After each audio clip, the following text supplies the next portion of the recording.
Et boum les gars, bienvenue dans un nouvel épisode du Shaker Show, le premier podcast court et efficace qui vous parle de toute l'actualité du CrossFit et de l'entraînement fonctionnel en général. Ce soir, c'est une distribution collégiale au sommet, ok.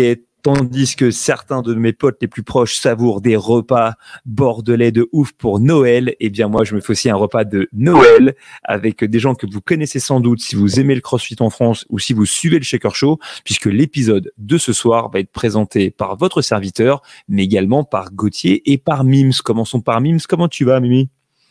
Et ça va bien. J'ai bien aimé le son de ton jingle à la fin, le petit pop à la fin. Et ça se termine toujours comme ça. Tu secoues un peu et ah, désolé. Ça peut arriver. On a également avec nous ce soir Gauthier qui est déjà en train de glousser. Je vois sa pomme d'Adam qui gigote jusque dans son menton. Ça va, gros? Ouais, ça va très très bien. Et oui, sur les repas de Noël. Moi, je suis la dinde de Noël. Bah, c'est pas mal. Et vous le savez, hein, l'actualité du CrossFit récemment a été très chargée, ce qui est une super bonne nouvelle. Mais avant de rentrer dans le vif du sujet de l'épisode d'aujourd'hui, vous le savez, c'est la tradition. Il est pour moi de remercier, le partenaire grâce à qui on a la chance de pouvoir avoir ce podcast, Gauthier et moi, et le faire fréquemment. Et ce partenaire, c'est Wodengo. Et Wodengo, je les remercie car grâce à eux, je peux avoir ce magnifique micro sur lequel la caméra faisait le point, mais également plein d'équipements et plein de soutien de leur part. Donc Wodengo, si vous connaissez pas, c'est une marque française qui fabrique de l'équipement pour vous aider quand vous entraînez à la boxe. Ils ont des maniques de ouf, des genouillères, également des ceintures de malade et des cordes et plein de nouveautés pour l'année à venir. C'est une marque conçue principalement par des Français et testée par des athlètes français. Donc vous allez sur wodengo.com et puis quand vous réglez vos achats, vous rentrez le code Shaker15 et avec ça, vous aurez une ristourne. C'est pas un code d'affiliation. Moi, il n'y a rien qui me revient dans la poche. Mais par contre, ça permet de récompenser les auditeurs qui sont fidèles. Et voilà. Il n'y a pas de quoi, il n'y a pas de quoi. Alors, je suis aussi sponsorisé par une marque de bang. Non, je rigole, les gars. C'est mon café, ok? On va pas allier la marijuana avec la meilleure méthodologie d'entraînement de la planète. Mais on dirait un petit peu un allongeur pénien, ce truc. Je sais pas ce que vous en pensez. Je sais pas si on aura la vidéo sur le podcast, mais vraiment, ce truc qu'on appelle l'aéropress pour faire son café, on dirait un truc pour allonger les zizi. C'est assez ouf. Mais je dois... Ouais, je pense que... Ouais, pourquoi je pourrais en parler? C'est-à-dire parce que moi j'ai un zizi ou parce que j'en ai besoin? Premier cas. Non, mais... Et j'ai découvert que quand tu avais fini ton café, là, à la fin, là, tu pouvais expulser la capsule, mais presque comme une cartouche de fusil à pompe. Et du coup, je dois avouer que j'aime encore plus mon aéropress depuis ce moment-là. Bref, comme d'hab, Mime, ça va que... Alors, ça fait 2 ans que tu l'as maintenant. Mais parce que c'est des gens qui m'aiment beaucoup et que j'aime beaucoup, qui me l'ont offert. Et sache-le, je m'en sers quotidiennement maintenant. Quotidiennement. Il m'a dit maintenant je prends l'aéropress parce que comme ça me fait pas chier pour faire un café. Alors que c'est quand même vachement plus long d'utiliser l'aéropress, mais bon. Ça va. Bah, je sais pas. Je me lave pas entre les utilisations, ça va plus vite. Ah bon, alors ça. Nous entendre parler de café là. Ah, tu penses? Ouais, bah. Ok, de café aussi, hein. Café de spécialité. C'est la formule consacrée. En attendant, on a fait notre intro, mais ça, pour nous, c'est normal, hein, tu sais, Mims, de faire des intros qui partent en sucette. Parce que pour ceux qui ne le savent pas, Mims, ok, elle a 2 podcasts à elle. Elle a le podcast de Run Your Life, d'ailleurs, qu'on vous remettra dans les recos de cet épisode, dans lequel vraiment vous pouvez aller avoir plein de choses sur la nutrition, comment prendre soin de vous, comment lutter contre le stress. Et donc, elle le fait elle-même, face caméra, de manière hyper structurée, ce qui est un exercice très dur. Et elle a aussi un podcast qui est vraiment très connu, puisque j'ai vu, bande de bâtards, que vous êtes souvent devant nous dans les classements des podcasts préférés, ok, qui s'appelle Stronger Things, qu'elle anime avec notamment Thibaut, l'un des cofondateurs de GoHod, Julian, qu'on ne présente plus, et également Willy Georges. Et ça doit être bien content d'avoir gagné une compète de plus, le Vosgien, non? Ce petit compétiteur-là. Ouais, c'est sûr. Il doit être content. Et quoi qu'il en soit, ce que vous devez comprendre sur ce podcast, j'ai été invité moi une fois à ce podcast et j'ai pas pu m'y rendre parce que je dormais. Et c'est très rare. C'est très rare. C'est qu'en fait, il est très structuré. Donc, ce podcast s'appelle Stronger Things et vraiment dans le Shaker Show, on vous le recommande.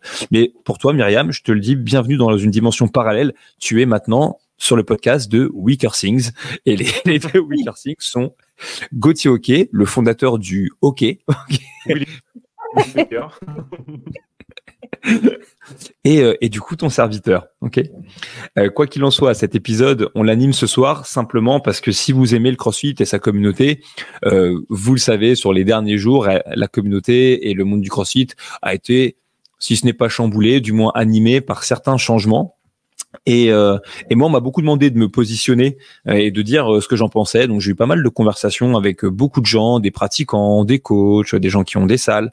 Et puis, je me suis dit que quand même, notamment avec les réseaux sociaux, il y avait un truc très étrange. C'est que je sais pas ce que vous en pensez, mais souvent, ce sujet, il a été traité déjà pour commencer avec pas mal de négativité, puisqu'on parle d'augmentation du coût de l'affiliation et puis de certaines exigences supplémentaires dans les 18 mois à venir pour les personnes qui ont des salles de CrossFit en termes de formation de coaching, et souvent par des gens qui peut-être s'en servaient plus comme d'un moyen pour pouvoir engager avec leur communauté plutôt que vraiment pour exprimer un point de vue relativement apaisé. Et moi, je dois avouer que parfois ça m'a troublé et je me disais qu'on pourrait peut-être aborder les choses avec un regard différent. Moi, je suis assez d'accord sur ce que tu dis. Et les personnes avec qui j'échange, que ce soit des owners ou des coachs, c'est vrai que j'essaie de dire, attendez de voir ce qui va se passer à l'avenir. Et il faut être plutôt positif. Et puis, il y a toujours un choix qui pourra se décider. Hein. Les personnes ne sont pas piégées et prises au piège par ces décisions que tu vas sûrement expliquer. Mais il faut essayer de voir ce qui est bon là-dedans et comment est-ce qu'on peut en faire une force.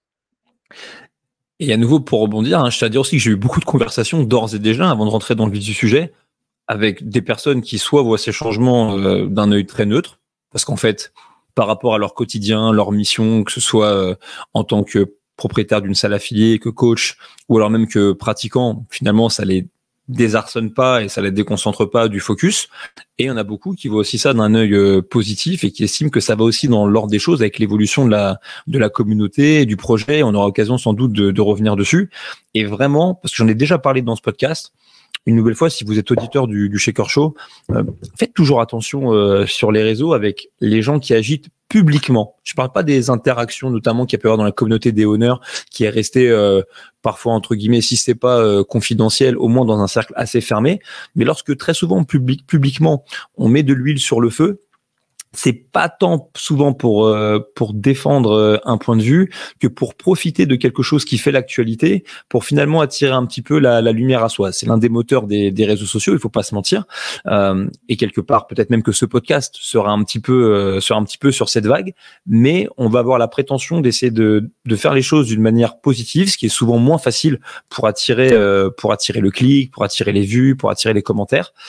Mais donc une nouvelle fois, ça joue beaucoup sur l'émotion des gens, comme dans toutes les grandes crises. Et Dieu sait que sur ces derniers mois, à beaucoup de niveaux différents dans le sport et en dehors du sport, malheureusement, il y a eu beaucoup de sujets de ce type.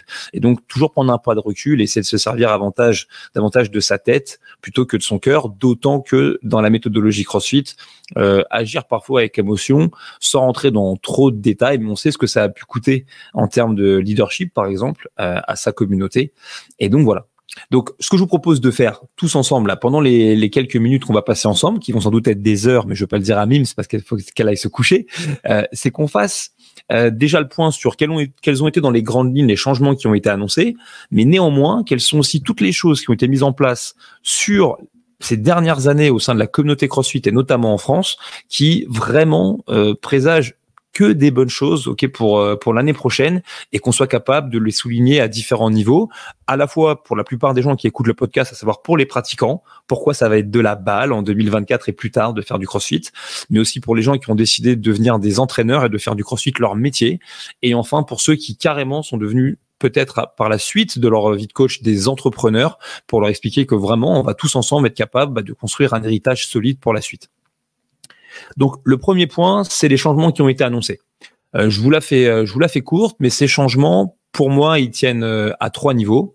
Le niveau numéro 1, celui qui impacte le plus, la communauté des propriétaires de salles de CrossFit en France, c'est l'augmentation de ce qu'on appelle l'affiliation, c'est-à-dire fondamentalement parlant, ce que paie un propriétaire de salle affiliée CrossFit pour avoir le droit d'utiliser la propriété intellectuelle, qui est la méthodologie CrossFit qui a été créée par Greg Glassman.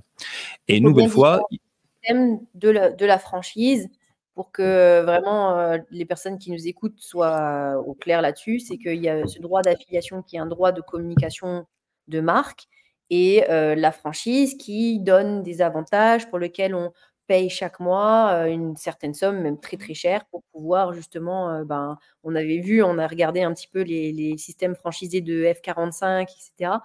Et du coup, de payer quelque chose avec des bundles qui permettent de développer le business. Voilà. Donc ça c'est un premier point et je te rejoins Mims là-dessus. Moi, j'avais d'autres exemples. C'est un exemple que j'ai déjà beaucoup utilisé par le passé, mais vous savez qu'un chauffeur de taxi, lorsqu'il conduit un taxi G7, il paye chaque mois une blinde, qu'un coach indépendant qui va coacher dans un Basic Fit, par exemple, ou d'autres types de globaux, je sais pas, empointer du doigt l'un ou l'autre, très souvent, il est dans une espèce de système où il faut déjà qu'il allonge 600 € par mois pour avoir juste le droit de faire son coaching. Mais aussi, je voudrais qu'on fasse le distinguo entre deux choses. C'est-à-dire, parfois, les gens ont tendance à confondre le sport de CrossFit, la méthodologie CrossFit et la compagnie CrossFit. Le sport de CrossFit, pour commencer, c'est pas que CrossFit, c'est un terme étiquette souvent qui est utilisé, mais le sport de CrossFit à l'heure actuelle, c'est ce qui rentre dans la saison officielle des CrossFit Games, à savoir concrètement, du coup, l'Open, les semis et les finales. On passe rapidement sur les quarts. Et maintenant, les compétitions aussi qui pourraient se rajouter, qui concernent les edge groups et les adaptives. Autour de ça, il y a plein de choses qui gravitent. Des Throwdown, il y a même une fédération aujourd'hui de fitness fonctionnel, etc., mais qui ne sont pas CrossFit, mais qui parfois, par méconnaissance, rentrent là-dedans et qui finalement sont quand même une richesse, puisque ça permet aux gens qui aiment l'entraînement et qui aiment la performance, et finalement de se challenger dans plein d'occasions différentes. Et on n'a plus besoin aujourd'hui en 2024 d'être vraiment au sommet de la lance pour réussir à faire ça. Ensuite, il y a la méthodologie. La méthodologie créée par Greg Glassman, qui est par nature open source, c'est-à-dire que c'est sans doute l'une des seules méthodes véritablement de sport où si vous allez chercher sur Internet, vous allez trouver relativement facilement tout ce qui concerne sa création, son fonctionnement, comment améliorer les mouvements, comment trouver des programmes gratuitement, comment vous alimenter pour soutenir votre performance, comment peut-être éduquer des personnes pour que n'importe qui puisse avoir accès à la méthodologie. Elle est vraiment inclusive par nature. Maintenant, cette méthodologie open source et à l'accès gratuit, elle n'est à pas confondre avec le choix qu'on fait parfois d'utiliser la méthodologie dans un cadre professionnel pour gagner sa vie. Et c'est là, en fait, où rentre l'idée de l'affiliation, puisque dans cette idée d'affiliation, il y a l'idée de faire partie d'un projet, d'utiliser, de revendiquer publiquement l'utilisation d'une méthode, mais aussi du coup d'une marque qui s'appelle CrossFit, qui est une marque qui a énormément gagné en puissance sur ces 10 dernières années, entre l'époque où moi j'ai commencé un peu sans savoir ce que c'était en fouillant sur Internet, et où aujourd'hui, comme je donne cet exemple, vous prenez le Uber, vous parlez avec lui de CrossFit, bon, il y a de fortes chances qu'il vous dise que c'est un truc qui consiste à retourner des pneus, mais c'est suffisamment mainstream pour qu'aujourd'hui tout le monde, du moins, connaisse le terme et connaisse la marque. Okay, c'est comme quand on dit que Michael Jackson, il est tellement connu que même les tribus amazoniennes savent, que c'est un chanteur. Et donc, ce sont vraiment trois éléments qui sont très différents. Et donc, effectivement, l'évolution du prix de l'affiliation concerne les professionnels qui ont décidé d'avoir une salle affiliée CrossFit pour gagner leur vie. Et ça correspond finalement à ce qu'ils doivent reverser pour avoir le droit officiellement d'utiliser la marque et d'utiliser la méthode. Et je regardais justement, juste pour te couper, la différence par rapport à une franchise et les coûts par rapport à F45, par exemple, qui est une franchise de sport. Et donc, du coup, pour investir dans une salle F45, il faut entre 350 000 et 565 000 $, puisqu'on doit investir dans un matériel précis, un branding précis, etc., qui est aux frais du franchisé. Et après, ils doivent reverser 7% de royalty mensuel entre 2 500 $ et sinon 200 $ quand c'est vraiment le plus bas. Et ils ont aussi, du coup, un droit d'entrée de 50 000 $ qu'ils doivent payer pour utiliser juste la marque. En fait, c'est le frais de 50 000 $, c'est juste le droit d'utiliser le nom F45 et le branding sur le support système. Et qu'est-ce qu'ils reçoivent? Ils reçoivent du coup un support de F45 Corporate Team. Voilà. Et une aide. Ça fait plaisir. Ça fait plaisir, non? C'est pas que en gros, je veux pas dire oui, c'est pas cher, etc. par rapport à l'affiliation qui est payée. Depuis 2011, le coût de l'affiliation, il n'a pas évolué. Il a 3 000 $ par an pour toutes les affiliations affiliées du monde pour utiliser une marque. Maintenant, aujourd'hui, ça a été un peu revisité. Je pense que tu vas aller voir les différents facteurs, mais c'est pour comprendre aussi les différents mondes dans lesquels on évolue et aussi la puissance. Je pense qu'aujourd'hui, si je vous dis F45, vous connaissez moins F45 que CrossFit. Et donc, du coup, en gros, même en termes de résonance et puissance de marque, moi, je préfère payer 3 000, voire le prix, que 45 000 ou 50 000 $ d'entrée pour cette marque. C'est fou la différence. Moi, je pense que c'est assez certain. Et puis même, je pensais à un cas de figure. Alors là, pour le coup, ce que je vais dire n'est pas valable pour vraiment la génération des pionniers qui se reconnaîtront s'ils écoutent le podcast. Je pense vraiment aux garçons de Montpellier, de Toulouse, de Lyon, de Bordeaux et forcément de Paris. Mais là aussi où ça a beaucoup évolué, quoi qu'on en dise, quand on a un professionnel du secteur de la forme et de la force et du fitness en général, c'est que quand les mecs, il y a 10 ans, ils ont ouvert des box et qu'ils ont cherché des financements auprès des banques, franchement, ça s'est fait au forceps. Pour ceux qui écoutent le podcast du Shaker Show, on parlait de la création de CrossFit Nîmes, qui est une box il y a maintenant 9 ans. À l'époque, il avait essuyé 9 ou 12 refus, je sais plus, en banque, avant qu'enfin on accepte. Pourquoi? Parce que personne ne connaissait le CrossFit. Aujourd'hui, alors depuis quelques mois, la situation économique est forcément différente et les conditions d'octroi de crédit aussi sont différentes pour les professionnels. Mais je veux dire que lorsque vous arrivez aujourd'hui face à un financier ou à un banquier et que vous pouvez quand même vous appuyer sur la marque CrossFit, son évolution depuis les années 2000 et également du coup le potentiel de croissance, vous êtes quand même en train de présenter des données, des chiffres qui sont back-upés en plus par le fait que la communauté CrossFit en France a connu un essor conséquent, qui aussi rendent les choses parfois peut-être, je l'espère, plus simples, mais qui démontrent bien quand même la valeur, tu vois, de la marque, parce qu'on parlait beaucoup de ce que CrossFit amener ou pas, mais je dirais que c'est vraiment un cercle vertueux, c'est-à-dire que les honneurs et notamment les pionniers, mais aussi les autres, en faisant un travail sérieux, ont contribué à faire monter la marque en puissance, exactement, et cet essor a finalement aussi facilité le fait qu'on puisse déjà commencer à professionnaliser un petit peu et à créer véritablement un écosystème qui est encore tout petit, si on se dit la vérité, mais qui est quand même de plus en plus fort, et donc il y a plein de bénéfices à faire partie de la communauté CrossFit, qu'on perçoit, qu'on ne perçoit pas. Moi, je suis très attaché à la mission, mais je suis aussi très heureux de voir que ce qui a été créé là depuis 10 ans aide aussi les personnes qui rejoignent cette mission à pouvoir le faire peut-être un peu plus simplement que s'ils étaient livrés à eux-mêmes. Ce que je vous propose de faire maintenant qu'on a évoqué ce sujet-là, de toute façon on reviendra dessus au fur et à mesure qu'on va avancer, c'est que donc du coup on prenne un petit peu le contre-pied de ce que parfois moi j'ai pu voir sur les réseaux ou parfois dans certaines conversations que j'ai eues, c'est-à-dire une manière de présenter les choses parfois focalisée que sur le négatif et parfois quasiment avec une dimension alarmiste. Moi ce que j'aimerais qu'on comprenne, c'est comment, sans qu'on s'en rende compte, depuis maintenant 10 ans, ont été créées des choses par tous les acteurs de la communauté qui vont faire que sur les années à venir, qui plus est grâce peut-être aux décisions qui ont été prises récemment, on va vraiment pouvoir vivre des choses qui vont être très puissantes dans le monde du CrossFit. Et ce que je vous propose de faire, c'est qu'on commence peut-être par la news qui vient de tomber ce soir, qui est celle-ci. Et Gauthier, vu que je sais que c'est toi le plus sportif d'entre nous, tu peux nous dire direct ce que tu en penses. Je suis content, effectivement. Donc, la news, on l'annonce directement avec un bandeau en bas, c'est incroyable, c'est un flash info BFM. Effectivement, donc on a les moyens. Et effectivement, le French Run de l'année prochaine sera qualificatif pour les Games. Donc, c'est quand même une super nouvelle. Et à Lyon en plus. Donc, ça va vraiment être chouette. Heureusement qu'il ne bosse pas. Heureusement qu'il ne bosse pas pour l'Office du tourisme de Lyon. Et heureusement, je ne bosse pas pour le French non plus d'ailleurs. Qu'est-ce que j'allais dire? Non, mais c'est une super nouvelle. Qu'est-ce que tu veux que je te dise de plus? Pour l'écosystème CrossFit, c'est quand même plutôt pas mal en France. Je pense que vraiment, on peut vraiment faire des caisses. Ok, et les gars, c'est la grosse nouvelle de tous les fans du sport, du monde du CrossFit. Le French Rodon va être la demi-finale officielle européenne qui va être qualificative pour les CrossFit Games.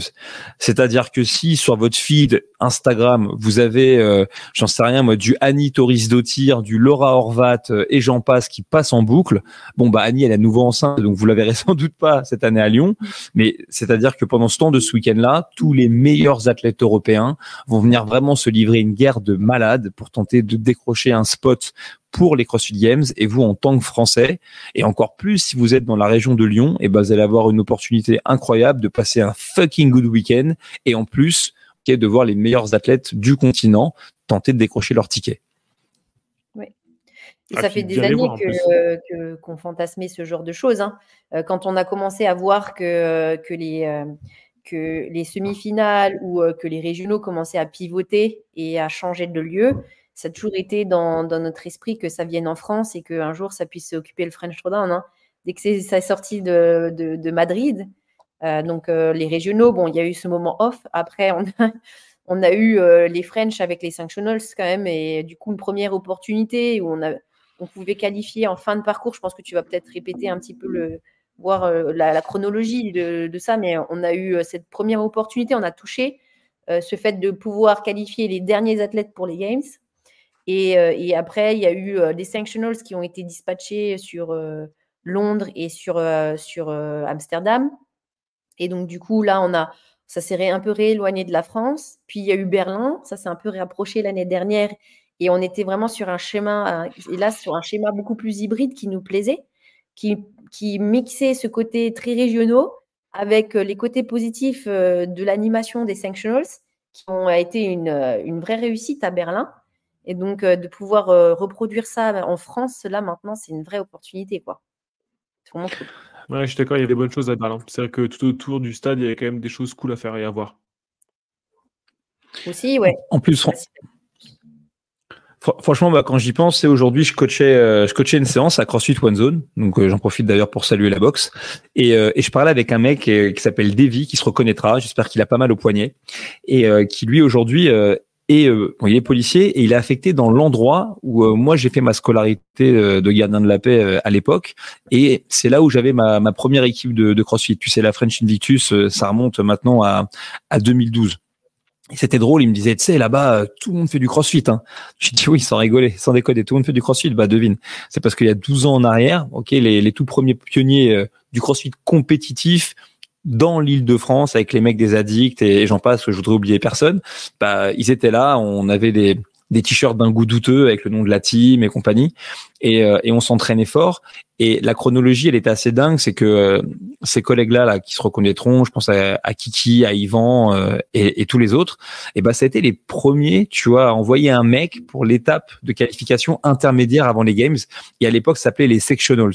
Ils avaient envoyé un pote à moi qui s'appelle Patmo, qui se reconnaîtra peut-être aussi s'il écoute ce podcast, qui était parti en Indive et à l'époque c'était tout petit, c'était embryonnaire la compète, tu devais avoir un pauvric dans un terrain vague et c'est comme ça que tu te qualifiais au CrossFit Games et ensuite ils ont fait partie des premiers à envoyer des équipes directement aux régionaux, donc ce qui était à l'époque les semi-finales. Et au tout début de l'aventure de CrossFit Louvre, je me rappelle que l'un des premiers un peu événements, rendez-vous auxquels on s'était rendu à l'époque avec Julian et avec David, et ben c'était les régionaux qui avaient lieu à Copenhague. Et tu sais quoi, à l'époque où le CrossFit était tout petit, vraiment tu regardais à gauche, tu regardais à droite, il y avait que des Thor et des mecs balèzes. Déjà de un, je sais pas si je pensais que le CrossFit allait prendre cette ampleur, mais c'était même pas du domaine du rêve, tu vois, que d'imaginer avoir cet événement en France. Et puis ensuite, effectivement, quelques années plus tard, notamment quand ça a évolué et qu'on a eu la chance, bah déjà d'avoir 2 régionaux. Ça, c'était l'époque de Berlin et de Madrid. Bah, une nouvelle fois, on avait revécu avec CrossFit Louvre à l'époque. Il y avait CrossFit Lyon aussi qui avait fait vibrer Caramaricam. On avait revécu l'opportunité de représenter. Alors la France est un bien grand mot, mais du moins nos salles affiliées au championnat d'Europe, ce qui était à l'époque les régionaux. Et moi, j'étais à ça d'intégrer vraiment l'équipe des organisateurs de ces events jusqu'au moment où finalement on a changé de système d'organisation. Puis arrivé 2019, l'histoire du French incroyable, puisqu'on a pu à nouveau avoir la chance de regarder des athlètes se battre pour décrocher leur ticket pour aller au CrossFit Games. Et ensuite, malheureusement, une fois passé cette année 2019, le Covid et un retour du Covid où vraiment toute l'équipe du French, elle espérait retrouver ce privilège. Et puis, pour des raisons qu'on a comprises, qui nous ont pas fait plaisir, comme parfois certains changements qui peuvent arriver, comme ceux qu'on a évoqués peut-être en début d'épisode, qui nous ont pas forcément fait plaisir, mais qui étaient ce qu'elles étaient et qui étaient déjà à l'époque une volonté d'ouverture de la part des organisateurs des games pour aller chercher du coup deux types d'events. Et mine de rien, ce qu'il y a de fou, c'est que quand ces changements-là sont intervenus, donc des changements qu'on a perçus au départ dans l'émotion comme étant pas forcément positifs, et notamment Julian à l'époque qui avait cette position de directeur des French, il a révolutionné la compétition. Et pour ceux qui sont des fans du French Redone depuis la première heure, donc depuis 2013, si vous avez vécu le French, notamment post 2019, donc c'est-à-dire en 2021 et en 2022, c'est sûr que vous avez remarqué à quel point l'événement finalement on l'a fait évoluer et grandir. C'est-à-dire que d'un événement difficile, finalement l'équipe a réussi à retrouver de la ressource pour faire franchement le plus gros festival de CrossFit, que vous puissiez trouver en Europe. C'est-à-dire que même si vous alliez au semi-final, bien sûr, il y avait un engouement parce qu'on avait des athlètes de haut niveau, mais ça avait rien à voir par rapport à l'expérience, pour les spectateurs et pour la communauté qu'on pouvait vivre lorsqu'on était au French. Et donc, je suis super content de voir que, après avoir vécu pour nous, ce qui a été à l'époque, sortie de Covid, des nouvelles et des évolutions difficiles en perdant ce statut d'événement qualificatif pour les French, on est su rester focalisé sur la mission, qui était de créer des souvenirs et faire le meilleur possible pour la communauté, et que finalement le boomerang revienne et qu'on ait cette opportunité. Et vous le savez, mais dans l'équipe, je sais qu'on veut saisir cette opportunité pour non seulement créer une demi-finale qui va être extraordinaire, un événement communautaire avec une compétition qui est le French, qui va rester tout aussi authentique, mais aussi relever le défi. Et ça, c'est pas une mince affaire que de faire un événement qui, même économiquement parlant, ait du sens pour qu'on puisse continuer à avoir ce privilège dans les années à venir. Et j'aimerais, dans l'épisode de ce podcast, qu'on garde ce mindset-là, c'est-à-dire que il y a l'information, il y a le défi qu'elle représente, mais il y a finalement la manière qu'on va avoir de le relever. C'est économiquement et organisationnellement, on peut dire organisationnellement. T'inquiète, Gauthier et moi, on est illettrés, donc on peut dire ce que tu veux. Non, c'est parce qu'il est tard, j'ai dépassé mon heure de coucher, mais en fait, en termes d'organisation, en termes d'économie, etc., c'est économique, c'est quand même un challenge de pouvoir accueillir ces semi-finales. Et donc, c'est une sorte de pari sur l'avenir qui a été fait de la part de l'organisation des Games, mais surtout d'avoir mis encore, entre guillemets, les couilles sur la table pour pouvoir accueillir ici, de la part de l'organisation du French, pour accueillir les French à Lyon, trouver un lieu pendant les Jeux Olympiques, trouver et accueillir cette envergure-là comme event pendant les Jeux Olympiques, etc. C'est des risques qui ont été pris par l'équipe, qui sont quand même à montrer et qui veulent justement faire grandir la communauté. Et l'avantage de ce nouveau format depuis l'année dernière avec Berlin, c'est que c'est un mix de communauté sportive qu'on avait avant avec les régionaux, mais avec tout autour les événements, l'éducation, avec du coup le côté séminaire staff aussi, toutes les animations qu'il y avait, le côté des stands et des partenaires qui pouvaient être beaucoup plus animés, parce que c'était à Madrid, c'était mort quand même, il faut le dire, c'était chiant. et après, toutes les animations qu'il y a, donc c'est vraiment le point de rendez-vous, et que ce soit là au centre, entre guillemets, de l'Europe, on va dire, et que ça vienne à Lyon, une équipe qui a beaucoup participé aux régionaux, qui a toujours défendu énormément ses couleurs pendant les différents régionaux, que ce soit à Madrid, etc. C'est cool. Franchement, le truc de mieux qu'il y avait dans tout le village à Berlin l'année dernière, c'est quand le sosie officiel de Vincent Lagaffe, il est venu pour coacher des séances à 70 gonzes, accompagné de son assistant Gauthier Hockey. Franchement, ça envoyait une sauce extraordinaire. Ouais, il y a que les gens qui ont été... rigolé à Berlin. On a bien rigolé. Non, Qu'est-ce qu'on fait pas pour des t-shirts? Franchement, c'était un peu allé crescendo, parce que quand même, quand tu te rappelles un peu Amsterdam, ça sonnait quand même vachement plus creux que Berlin, tu vois. Ouais. Ah oui, c'est sûr qu'il y avait déjà une grosse évolution, mais c'est parce que quand même l'équipe de CrossFit en Allemagne, et notamment Max, qui est pas très connu du grand public, bon, ils ont quand même fait un gros boulot. Ils avaient à cœur de faire quelque chose qui fonctionne bien, mais ils avaient pas cette synergie entre un événement communautaire et un événement sportif, et notamment d'un point de vue économique, ça s'est quand même ressenti, mais moi, personnellement, je me suis quand même éclaté à Berlin. Je regrette pas une seule seconde. Et en plus, à titre personnel, ça a signé le début de l'aventure du No Filter Doc, puisque c'est là que j'ai pu prendre les premières images, etc. Donc pour moi, vraiment, l'édition de cette année, elle marque un souvenir fort. Ouais, c'est un genre Ok. d'événement, c'est tu te rends compte des choses dans ces événements, tu te rends compte que quand tu es dans l'intérieur, tu vois, on a pu vivre un peu l'intérieur des games, on a vécu l'intérieur des regionals et tout ça. Enfin, c'est une machine c'est une machine énorme en fait qui doit tourner. Je pense que quand on regarde le plan fixe ou quand on regarde les caméras un peu de ce qui se passe sur le floor, on se rend pas compte qu'il y a autant de gens et autant de choses qui se passent d'un seul coup partout, tu vois. Rien que de la gestion des repas, c'est déjà un truc de malade, tu vois. Il pense qu'à C'est des manger, événements le de fou. mec. Il pense qu'à manger. Bah, c'est important quand même. J'avoue. En tout cas, ça, c'était quand même un premier niveau. Et je vais vous dire, voilà, tout ça, ce projet-là, c'est donc, on s'en rend pas toujours compte quand on est pratiquant dans sa salle, mais en tout cas, c'est juste la conséquence d'une aventure qui a été démarrée il y a maintenant plus de 11 ans avec la première édition là, de la compétition qui avait été créée à l'époque, il faut bien le dire, à l'initiative de Reebok et qui s'était soldée par une tournée française. Et puis, c'est aussi la conséquence indirecte du travail de tous les mecs qui ont fait des events dans leur box pendant le temps de l'Open, des throwdowns de plus ou moins grande dimension, des compétitions qui ont vraiment de la gueule comme les affiliés, les Mayennes, les Marseille, les Magma, les West Coast et j'en passe. Et donc vraiment pour tous les gens qui sont enthousiasmés par le sport de CrossFit, vraiment l'année prochaine, elle s'annonce hyper solide.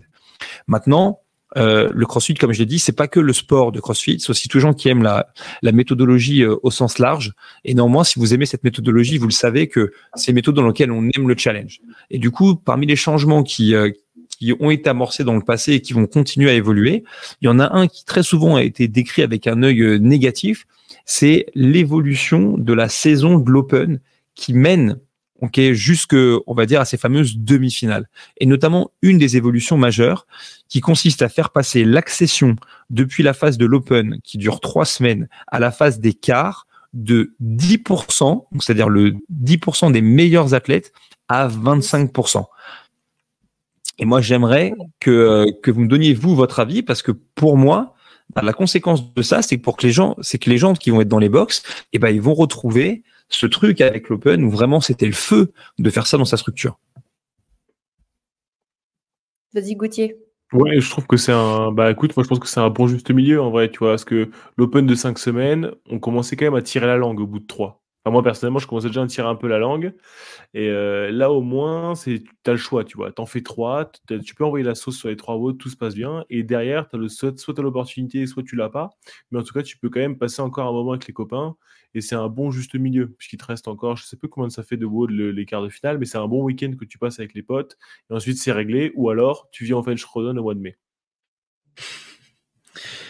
Ouais, je pense qu'il y a un truc, peut-être vous me direz comment vous avez vécu la phase d'écart sur les années précédentes, mais je trouve que les quarts de finale, autant c'était intéressant pour les sportifs de haut niveau du monde du CrossFit, ça leur permettait quand même de structurer leur saison de manière un peu différente et ça leur retirait un peu de pression lors de la phase de l'Open.